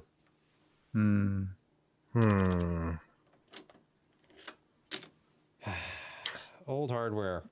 It is. Throw those discs around. I'm not even getting a guru meditation or anything. Yeah, I see that. You might have to explain that one to people if they've never heard of the guru meditation. You could look it up online. There's pictures of it. Well, see, the developers they had a sense of humor, and they also thought, nobody wants to hear software failure, program terminated. So they thought it would be funny. Plus, these were hippies basically. Yeah, look up the guy's name was Jay Miner. You go look him up. Unfortunately, no longer with us. I heard. Yeah, But yeah, he's passed. super nice guy. Like he Brilliant. believed in the system. It cost him a lot financially. He was at one point paying employees out of his own pocket. He remortgaged his house. Yeah. But they got it done. And it was a very convoluted history. It was a fascinating history to learn about the deal they had with Atari, and then going with Commodore. Jack Trammell. Yeah, at the last minute. And Atari. Trammell was furious and sued them for breach of contract. And they were going to take the company in a totally different direction. Did you remember the history of the Joy board, which actually became a product? That was their first product. I mean, the Amiga Corporation came out with this balance board that was an enhancement to, or an add-on controller to, I want to say, the Atari 2600 gaming. And there are at least maybe just one game that ever came out that supported it, but it was a balance board system that it maybe did snowboarding, or I don't know. They had several different games you could play with that. I think, where you had to, either tilt, balance, or move around on it. First of its kind, I think. That was their first product. What game did you grab this time? I just restarted with a different kickstart. I did 1.1, hoping that I could get Lemmings working finally, but probably not.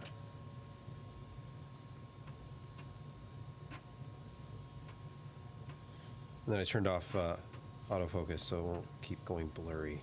All right. Come on. You can do it.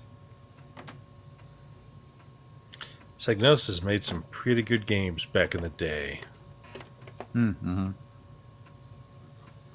I think they had a early kind of Formula One simulator.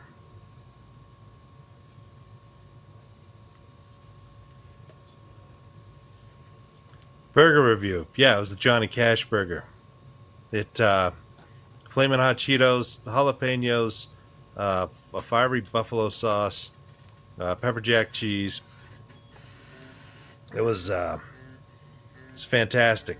It was hot. No. Wait. Hear the drive clicking. Let it go. Let it go. Yeah. Nope. That's actually supposed to be doing that. Okay. Oh. So I did get this far once before it kind of glitched out during the graphics, but Don't think Jeremy is going to join us. I could be wrong. Who knows? well, I mean, you know how he is with his American culture. He's like, no, this is the eve of the most important holiday of the year, and True. Mm-hmm. I'm not going to sully it. I couldn't remember the name of one of my favorite Psygnosis games. Unfortunately, I just looked it up. It was Blood Money. Okay. I have a GoTech drive, and I was going to try to get like a 3D printed faceplate or some kind of, I don't know what you can even do. If I can use this external drive. I know they sell adapter cables.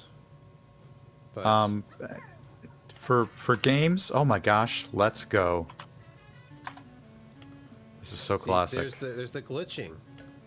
I see it. I'm worried about this. Looks to me, what I would do with your glitching, I would probably pull, there's 4 or 5, I think 4 most important ones, socketed chips. Okay. Is to pull them, clean them, and reseat them.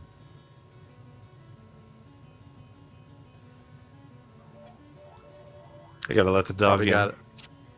Probably got a little bit of corrosion. I know. I can tell you the Agnes chip was fairly finely pinned for the era. It was a square, one of the square chips, not like one of the ant chips with the legs. So all the pins were around all the way around the edges. Yeah, and the socket had other pins, so they kind of pressed up against each other. But that would be one that would need to probably be popped and repinned. You got to kind of carefully rock that out from the corners. Do you need a special chip extraction tool, or can you use something else to get it out? No, you just need you could just use the one with the hooks. Has a pair of hooks, and there's 2 slots in the corners. You can get underneath the corners and just pull it up.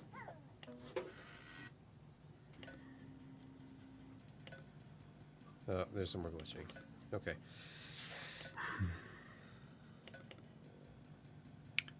I'd say you're doing pretty well though. On hardware this old. Yeah, I guess it's because I'm getting to be in my 40s now. But I think about this, it's like, this isn't that old. Come on, it's like 85. Like, no, it's old. Almost 40 years old. Yeah. Think about the 8-bit guy when he pulls up stuff like this, and how much effort he's got to get into running some of his old equipment that he's, cleaning and resoldering and repasting and all that. And you just sort of just plug this in and let it rip. Somewhat impressive. I took it apart first just to check the board, but then apparently the original model did not have a Varda battery, so it was not covered in battery acid, which was really promising. Unlike the Amiga 2000. Yeah. I think I'm trying to remember, some of these things escape me. I don't know whether there was like an add-on for the 1000 that had a battery. I don't remember. I hope not. There's no real time. 1000. There was a real time clock thing you could add on. Yeah. Yes, there was the real time clock. It might have been a but yeah, 1000 thing. was physically sort of interesting as well, because it had these feet on the side of it where it kind of stood up on the desk. Do you still have the feet on yours? No. I mean, there are feet. Like, there's a pocket underneath. Yeah. Where you can put your keyboard, but I don't have the original keyboard. It wasn't with it. That's it exactly. That's what I was going to go. That was called the keyboard garage, and your keyboard was designed to slide into the keyboard garage, and kind of just when you put your computer away, which people did back then. People put their computers away when they didn't need them anymore because they weren't useful all the time. The gap under there. It's called the keyboard garage. This giant oversized keyboard does not fit. Yeah. By the way, Brett, this Amiga 2000 keyboard, if you were to look these up on eBay, it is astonishing what people are asking for these. Yours is in very good shape. Yeah, I took it all apart. It was filthy. I took all the keycaps off. I cleaned them. I washed them. Oh, that's why it's in good shape. It's a cherry board. Like, there's like a cherry product number and the actual key switches on this one. Not rubber domes. Well, they feel like rubber domes, but I guess it looks like a mechanical system. It's like a stem and a frame for each key. Yeah, and a little black tube underneath where they all slot down onto. Yeah. I need to increase the speed of this, or it's never going to end.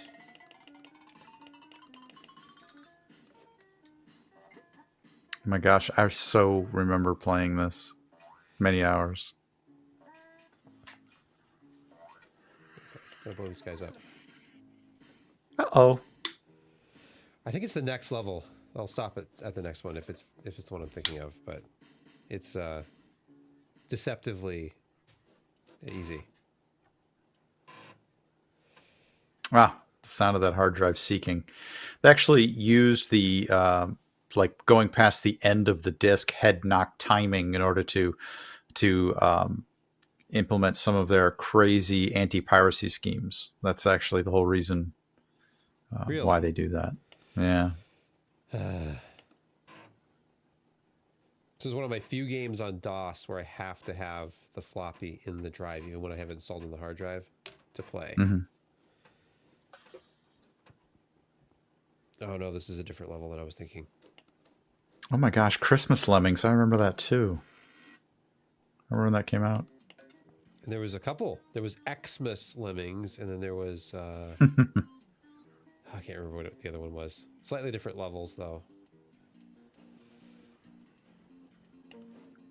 Did I hear you earlier mention that you had Sam and Max Freelance Police as well? I have Cinemax Hit the Road. Oh, okay. Yeah, there's still freelance police, but yeah. Oh, okay. I only have that as part of one of the LucasArts collections. The LucasArts archives. Of course, this is not focusing now because I don't have it on autofocus anymore. So these lovely box sets that came with 5 games plus a sampler or a demo CD of some kind. Day of the Tentacle.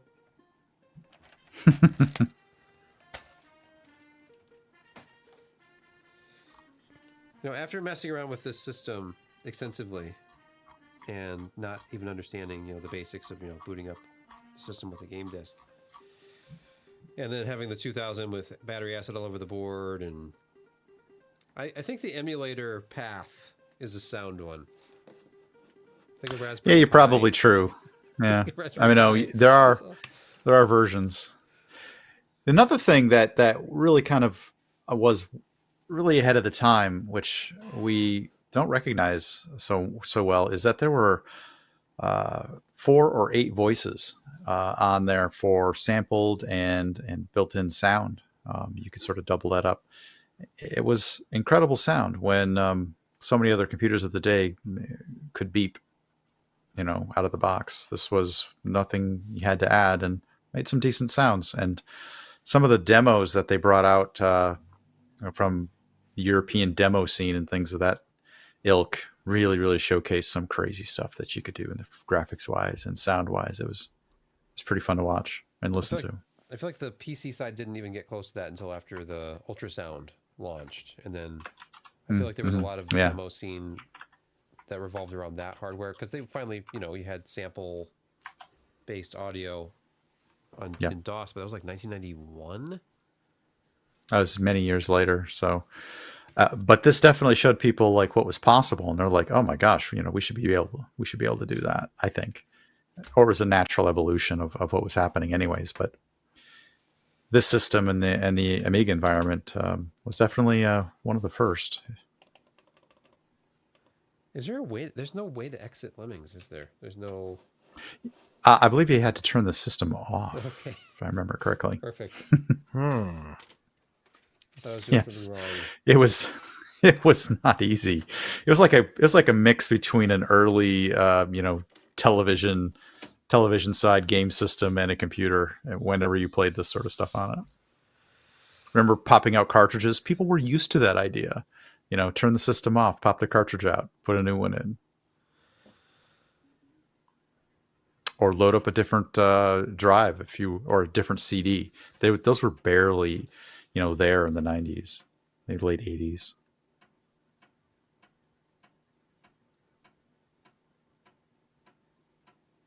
That is such a comforting. This was acceptable behavior back then. It was acceptable. Have you played around with the, what is it, WinUAE, or what is it called? There's the major Amiga emulator program. No, I haven't. But I keep wanting to whenever I unearth all my Amiga stuff again. They have the sound.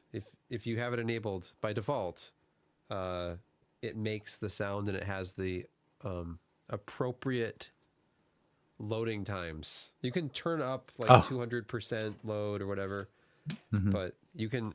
It's very authentic experience. Let's see. So it's they essentially programmed in the experience. They really wanted to give you, and this is what it was like. I don't know if Ultima 6 is going to load right off of the disk.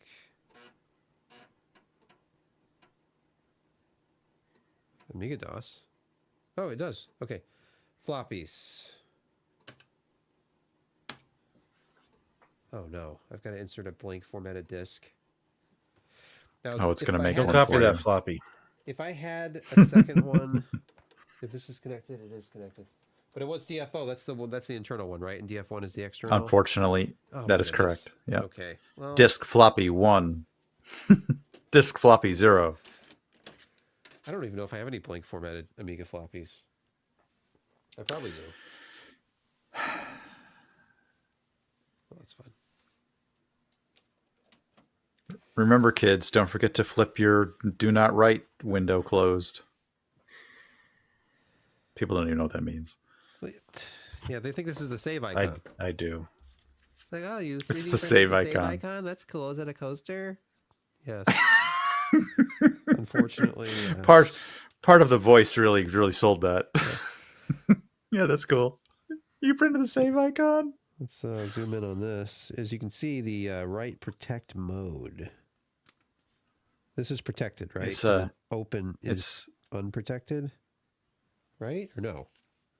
Are these all? there should be a little diagram on the with a little arrow that says Okay, here "Write we go. Here's Protect." one that says it. Write protected is up. Not write protected is down. Okay, good. So these are all write protected. Protect your data. Flip that little And window. who hasn't gone through the horror of accidentally writing back to one of their floppies? Terrible experience. And data recovery software to the rescue. Except half the time you'd Yes. already written over that track. And it was too late. I'm very interested in the Flux. What is it? The direct stream archival and recovery. It's like there was a product called, what was it called? Flux. I don't know what it was called now. But there's a project board called, I think it's called Grease Weasel, some ridiculous name. I just bought one. It hasn't come yet. It's coming from Ireland. But it is the open source version of that project. I'm trying to pull it up here. And I found out about this because when I bought the anthology version of Monkey Island, it came with a USB drive that had the archives on it. And it has ADF files for the Amiga floppy disk images. But it also has these, like, some ridiculous number of data files, raw files, which are apparently the direct stream off of the floppy disks. So if you have a Flux writer, you can write the direct stream, and it preserves everything. It doesn't matter if you're on a Windows 10 computer or what. Like, it will write just the stream back to the floppy, so then you can take it to the Amiga or whatever system, and it writes the file system, it writes the sectors, it writes everything in a stream format. That sounds like the Unix DD command. But yeah, I getcha. So I pulled it up on my phone here, but the Grease Weasel. Grease Weasel. It's up to version 4, but you can get from Amiga Kit, you can buy a Grease Weasel, and it has a USB connector on the back and a Amiga floppy drive connector on the front. It's like $25, $24.91. Wow, that actually might be fun to play with. Did you say you ordered one? I ordered one, yeah, but I didn't order it from here. I should have, because you can order it here with the cable for either PC or Amiga for only $5.85. So then this connects to your modern PC. They said it works with Windows 10, Windows 11, Linux, well, Ubuntu Linux, it says. And most versions of Mac OS and Linux should also work, but are less tested. But this is just fascinating to me because this was a very expensive product when it was that original, I'm forgetting the name. But now that it's open source, it's under $30 for something that was like $120, $150 in the past. And this is like the only thing you'll ever need for archiving because it reads at a very low level. You can get data off of floppies that otherwise might seem to be a total loss and write in any format. So I was thinking about doing that to get some additional software on here to replace some of these floppies that don't seem to work, but I might as well just. Hey, did you order also that that stamper that made your single-sided floppy disks into double-sided, double density? No, Josh. That spins the dust out of the corners. No, stop. Hey, you know what? That reminds me. I had mentioned N format earlier, Josh. Yeah. I don't know if you're familiar with that utility, Brett, No. but N format, I found out about this I don't remember when, but it is it lets you can put in a disk of any kind. I use this to make floppy disks for my Macintosh Classic from a Windows computer. Because I was able to put in a 1.44 meg, like double-sided, whatever density. Is it double density for 1.44s? Anyway, I was able to put one in and then tell NFormat to format it as a 720, and it did. Right, the 7, yeah. And then it worked. I was able to actually boot up a Mac Classic with the floppy that I created on, I think, this computer, actually. Let me get It's funny that there used to be different formatting ways for all the different floppies, the little 3.5s, the 5.25s, whatever. And some operating systems got 1.4 megabyte out of it. The Amiga got 1.44 out of it. The different MFM encodings, how far they would write, tightness of the tracks. Okay, here's a It's brand new disc. The tight. last one out of my box of Sony's here. Oh, nice. And if I can actually focus on the screen here, it says there's no data on the disc. One second. Get on this tripod. Live television. Sorry. Okay. Yeah, I thought you had a two camera setup going for a while. I did for a while. Yes. I mean, the other one's still technically on. Okay. I mean, you have a blank square. I'm just literally in the You have a middle blank square. of the frame. You, It's true. I could put the second camera over here and then fill up the other square with it, I guess, for some reason. It's a good point. yeah, it's another view. Yeah, exactly. It's better than nothing. Okay, so this disk is empty, but it's I don't know if I can. I don't No, it's remember the okay. command to actually see what the let's see. I could try to format it. Let's see, format a, and we can just watch it format in real time. It says 1.44 megs. But if I were to go into N format, I get to choose the capacity of the floppy disk, is my point. And as long as it's 1.44 or less, it will write it as if it was a lower capacity floppy. Because what people used to do, I understand, is they would cover, there was a hole, which some part of this disk. Yeah, there's just an empty hole in the other side from the right, and that indicated that it was double-sided, double density or whatever. Gotcha. And so And there was like a that hole other punched. hole, Oh yeah. It was like a square hole puncher that there we you go. put Okay, so this the is disc in. Yep. Yeah, here's you cover this with tape, and it would be as if it was a 720. Yeah, one single sided. Yes. But the purveyors of single sided floppies often coated both sides with magnetic material. So if you felt like rolling the dice, you could punch that hole in and write to both sides. Yep. And the data Ride the integrity, I'm sure, lightning. was stunning as well. Did they really fail them because the other side didn't pass? Did they? Did they even No. test it? No. Okay, so here's N format, and you choose the format. So right now it's on 1.44 by default, but I'm going to say this is a 720. See, drive A, I'm going to say it's 720. Insert new disk, okay. He's forgotten to put the multi camera back up again. Yeah. Oh, sorry. What am I doing? Okay. I don't know. What are you doing? I don't know what I'm doing. I don't even know. Okay, we so- don't even know. It says there are Hey, faulty that's better. sectors in the. Thanks for pointing that out. There are faulty sectors in the system area. That means the disk is unusable. Well, that sucks. Will it do this? Yeah, it'll do it. Okay, so apparently I'm full of crap. So maybe I had tape over the other one when I did this. I don't know. I thought I could do that. Doesn't matter. Nobody's ever going to need to know this at all. Unless they do. Unless they do. Yes, yeah. You won't need this unless you do. Yeah. But you know who you are, and you probably know how to do this already.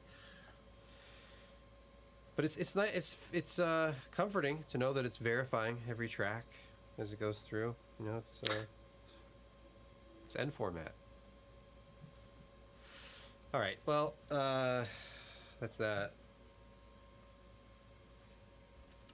I wish Deluxe Paint worked, but I have like 5 versions of it to choose from, so I could use one of the other ones. I wish it was not prohibitively expensive to get a damn hard drive set up on an Amiga.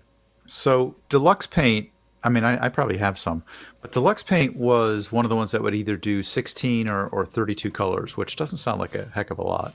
It had a larger palette, but you could only paint with that many colors at a time.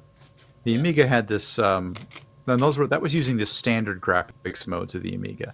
The Amiga had this really sort of other interesting mode of dealing with graphics called the Ham-E mode.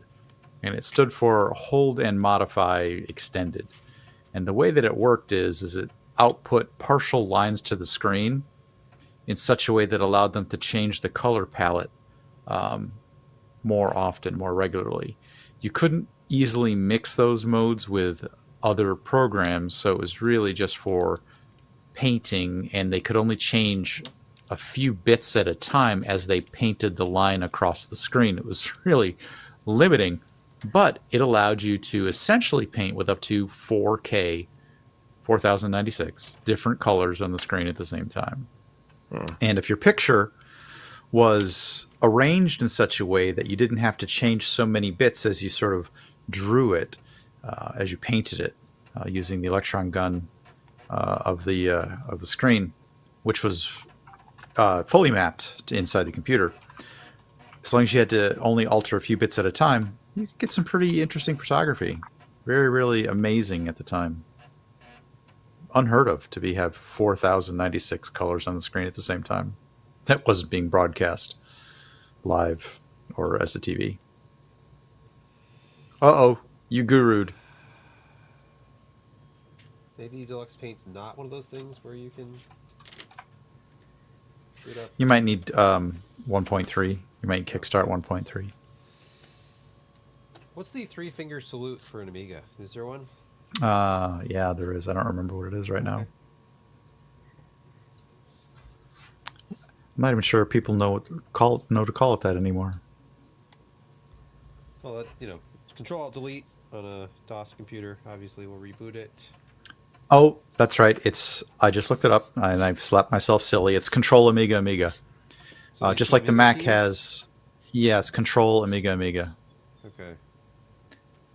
Try. Just like the Mac has Mac keys, the Amiga had, and the Windows key, of course. Hey, it works. The Amiga had. Yay. Yeah, if you hold it down, it'll keep resetting and resetting and resetting. There were times that may have been necessary. It's like, okay, that's probably enough.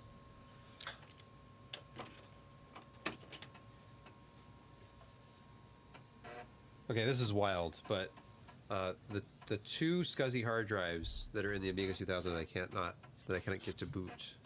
I wanted to access the data, see if there's anything to archive off of them.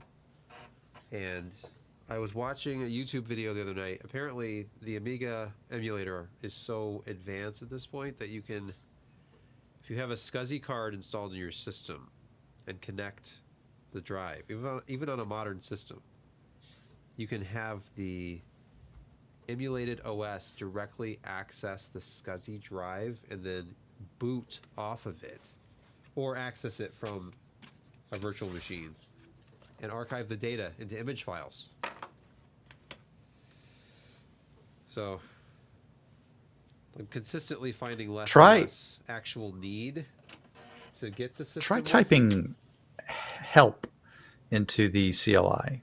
You might get some commands or something like that. Workbench? Yeah, to open up the terminal program again, or the CLI. Just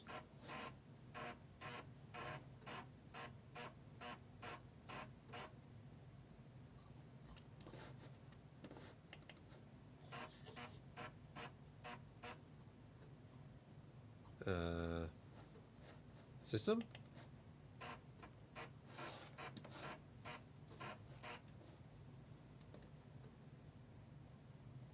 I don't remember where the command line is.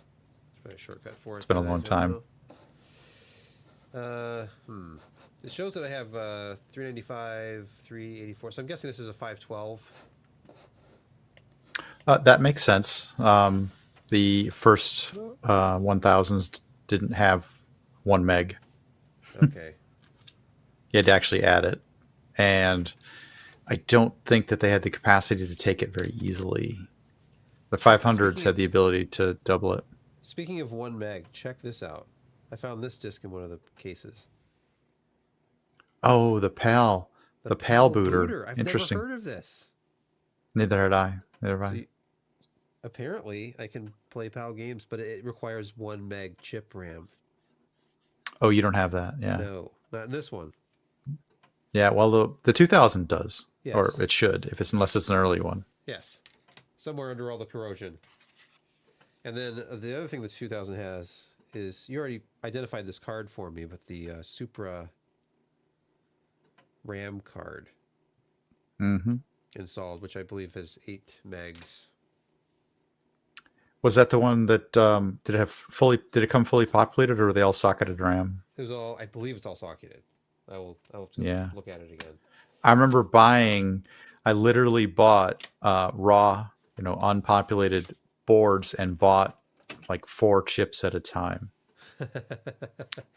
To fill it out, or 2 chips at a time, depending on they were 16-bit, essentially 16-bit, but it was a 32-bit OS at the time, I believe. Although the first CPUs were 16-bit CPUs. People do not understand. Back, like when this came out in '85, Commodore wanted them to have only 256 because of price. It was a battle to even make it compatible with 512. So it was so expensive. There was like $100 just for that RAM. For 512 kilobytes of RAM was over $100. Imagine how many thousands it of was dollars it would be to have even like 4 megabytes of RAM back then. It was crazy expensive. I had a machine at the end. My Amiga 500 had 10 megabytes of RAM in it. It sounds like an odd number. 500 had 10 megabytes of RAM? Yeah, 10.5 meg. Wow. How did you do that? You had an 8 megabyte expansion, and then on the board you had another 2.5? Or 4.5? The final bit came with, I actually upgraded my 500 to I'm trying to remember who made it, but I eventually upgraded it to an 030 chip with the ability to have 32-bit RAM. And a couple of meg. I had a couple of meg of that, and I had it fully populated with 1 megabyte of chip. I upgraded the Agnes chip and made it 1 megabyte chip RAM. I also upgraded it with the 1 or 2 megabyte expansion. I think you could do 2 meg because the addressable lines were there if you did a jumper on it. So that was like 1, 2, 3, 4, 5, and then I think I had an 8. Was it an 8 or a 6? The ZTech card I had externally had a daughter board in it that either had 4 or 8 megabytes, something like that. Might be losing track of where that all was, but all that existed. I still have it somewhere. That's a bit sad. Not enough memory. No. Oh no. Well, this is why the owner of this system had this expander too with it. So I should be able to run Depaint if I put the expander on there. Yeah. Did you open that? Did you see what was in it? Yes. And I'll do it again right now. Let's see. It's only 4 screws to get this thing open. It's 2 here and 2 on the side. There's just an expansion card in there on the Zorro bus. And there's a slot for another expansion card next to it. Ah, yes. That's where I started getting ideas. Like, what if I got a SCSI interface card and then I could have another thing? Like, there's a slot here. I wonder if I could put like a cable through there and have like a SCSI drive next to this or on top of it. But there's this one product that I can't remember the name of right now. And it's like $1,000+ whenever it does show up on eBay. So like, never mind. This is insane. Mm-hmm.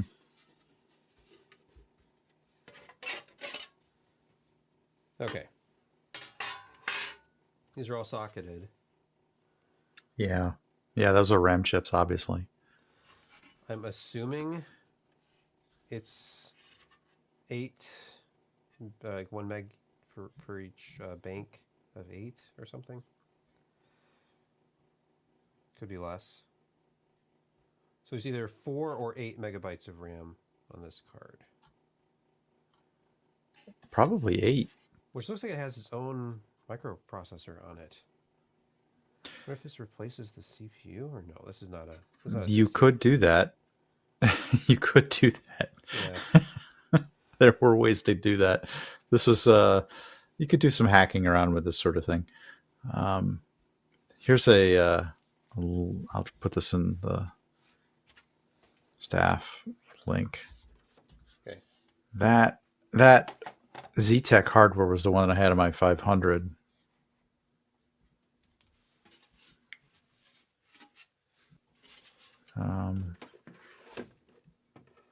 Trying to think if there's any better pictures of it. I'll have to get it out sometime.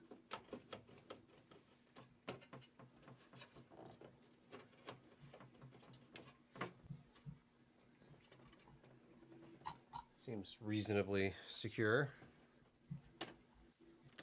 But you're totally right. That's the reason why I went and grabbed that picture, is because it was a SCSI controller, and it had an additional expansion slot in it for a proprietary daughter card for more RAM, which is kind of what you're dealing with right there. Yeah. Hey, I wouldn't be surprised.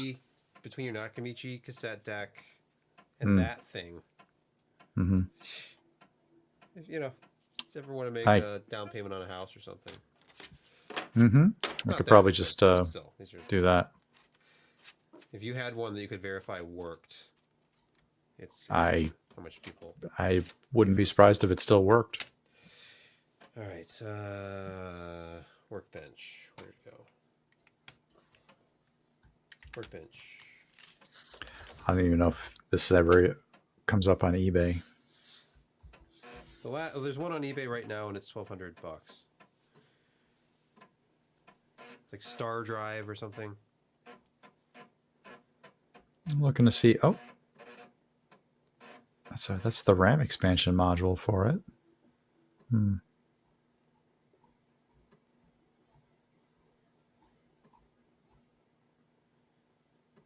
Let's see.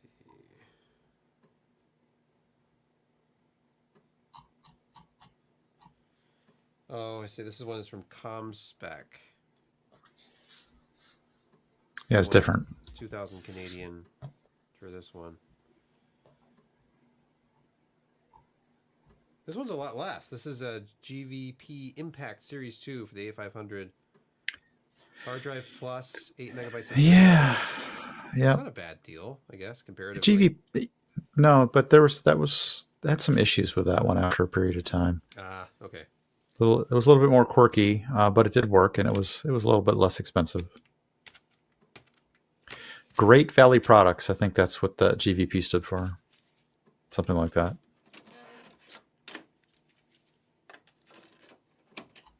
Okay. They made RAM boards and SCSI controllers for the 2000 and 500s as well. Is it not seeing the expansion? It's only showing 402, 232 free memory. There is a utility program that I've seen on YouTubers use, and then there's also like a diagnostic ROM chip that you can. I don't know which one you swap out, but I don't seem to have any of that stuff. I don't recall if there was like a something that you had to have in the bootstrap in order to kind of configure the cards in. Well, this does have it a won't disk. Change. It has its own workbench. It won't. I see. So I probably should have booted with this.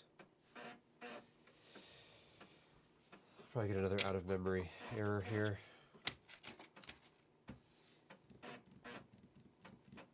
So it was nice. This Psygnosis boot detected the RAM expansion and was able to use it. Hey, look, it works. Okay. Hey. Low res, medium res. Oh, Yeah. look up to 64 colors? Is that through Oh, I only remembered 32. It's Yeah, probably dithering. Yeah. Okay. Mm-hmm.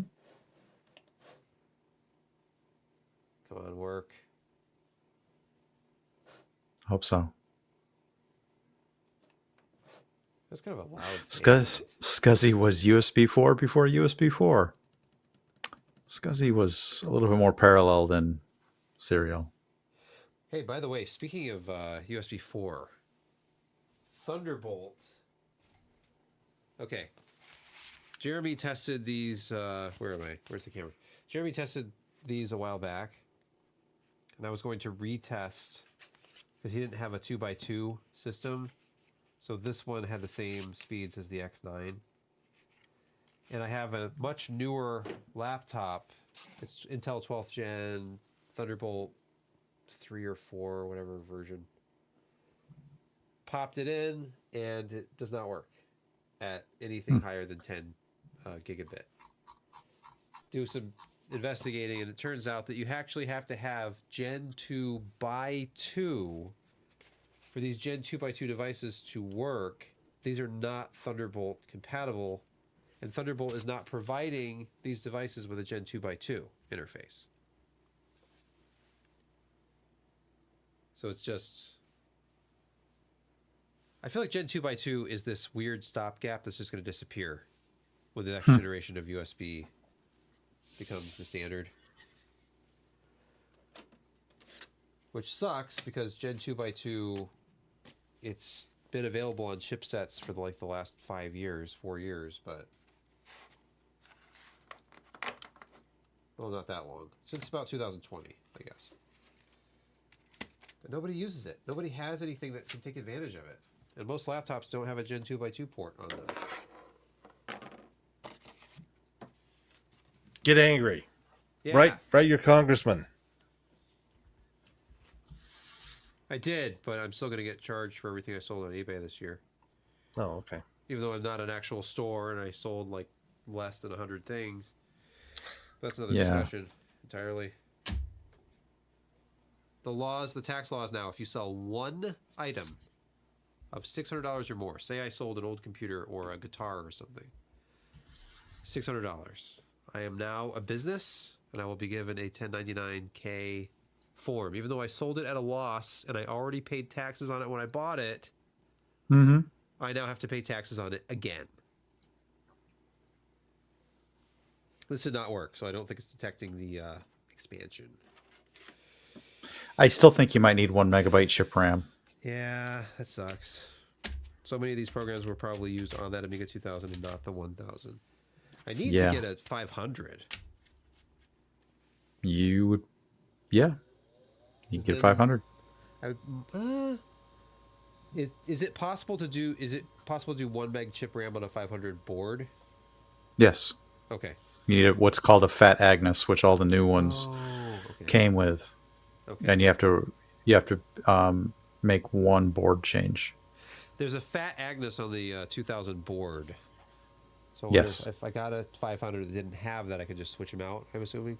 Some of the later ones actually came with the Fat Agnes, but they were still only addressing half of it. They're still only, because they only came with 512 meg. Okay. You had to have an expansion card in order to have the other 512 meg to get a full 1 megabyte machine. So the chip was capable of addressing essentially 1 megabyte of chip RAM, is what it was called. But it was sort of geared down so that it didn't do so on machines that didn't have it.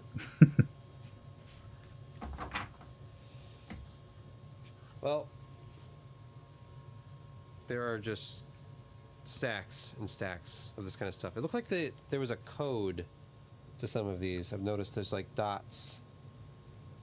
3.1, 2.1. One dot, I think, was just version 1. It's like a decimal system.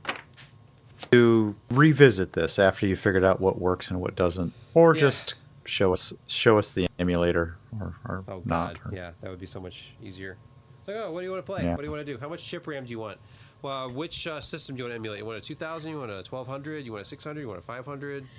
How much chip RAM do you want? How much? It's all configurable. How much it's extended RAM and stuff like that. Remember those days? Yeah. And then the only issue with that is that you have to, if you want to be on the up and up, you have to buy the ROM. It's not like your average. You already own one. Well, You already own one. There's one company left that actually still sells them, Amiga Forever or something, that bought the rights. They will sell you a ROM chip with a key on it, and then you can legally run the WinUAE emulator with your own ROM. So, but anyway, the codes, it still makes ROM calls, so you can't copy the ROM. That's still not legal. Right.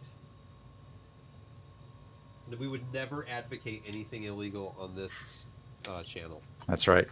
So, go to Amiga Forever, buy yourself a ROM, even if it's, I don't know how much it is, $25?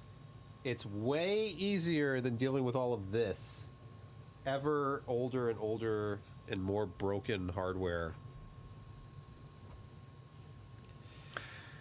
It is hit the midnight hour here, so I think I'm going to be... Okay. It's probably time for bed. Yeah, I'm going to heading get up in out. the morning Okay. and drive an hour and 15 minutes to Thanksgiving dinner number 1. I don't know who else is in that boat, but we do 2 Thanksgivings every Thanksgiving here. Enjoy. We're just doing one, but it's on Saturday. So tomorrow's a free day where I get to clean house and do things and catch up on stuff. Josh, are you Sleep going in. to smoke your turkey this year? I am not. My smoker's not really big enough. Cut it up! And The animal can be What? slaughtered and cut into small pieces. yeah. Okay. Yes, but see our poll. I'd like to go to bed now, so, got an early day tomorrow. Tomorrow is Thanksgiving. Everybody have a good night. is. Everybody have a wonderful, Have a nice wonderful Thanksgiving tomorrow. Thanksgiving. Happy Thanksgiving, thanks for watching everybody. this. Say it again. Sebastian, it was good to sit in with you for a little while and talk Amiga again. It's been a while. Thanks. Flex that And muscle. I learned something, or several things. And now I want to buy an Amiga 500. I'm sure my wife will understand. Yes. That's there's so many other things that she's probably had to understand. What's one more? Exactly. Yeah. I just won't tell her. That's the key. Well, what's that thing that came? You know it's what? Probably a review unit. You know how convenient it has been to have review Yeah. units come to the Oh, house. I imagine. She never yeah. questions The UPS, nice FedEx thing, anymore at all. the nice thing about the Amiga 500 is it looks just like a keyboard. You can say it's a keyboard. It's just a little bit bigger, a little deeper, a little taller than a keyboard. What's that? So, Oh, it's the keyboard that I needed to make my Amiga work. Oh, okay. yep, Oh, yeah, okay. it says Amiga on it. Yeah. All right. Thanks, everybody. All right. Good night, night. guys. Bye. Bye. See you later.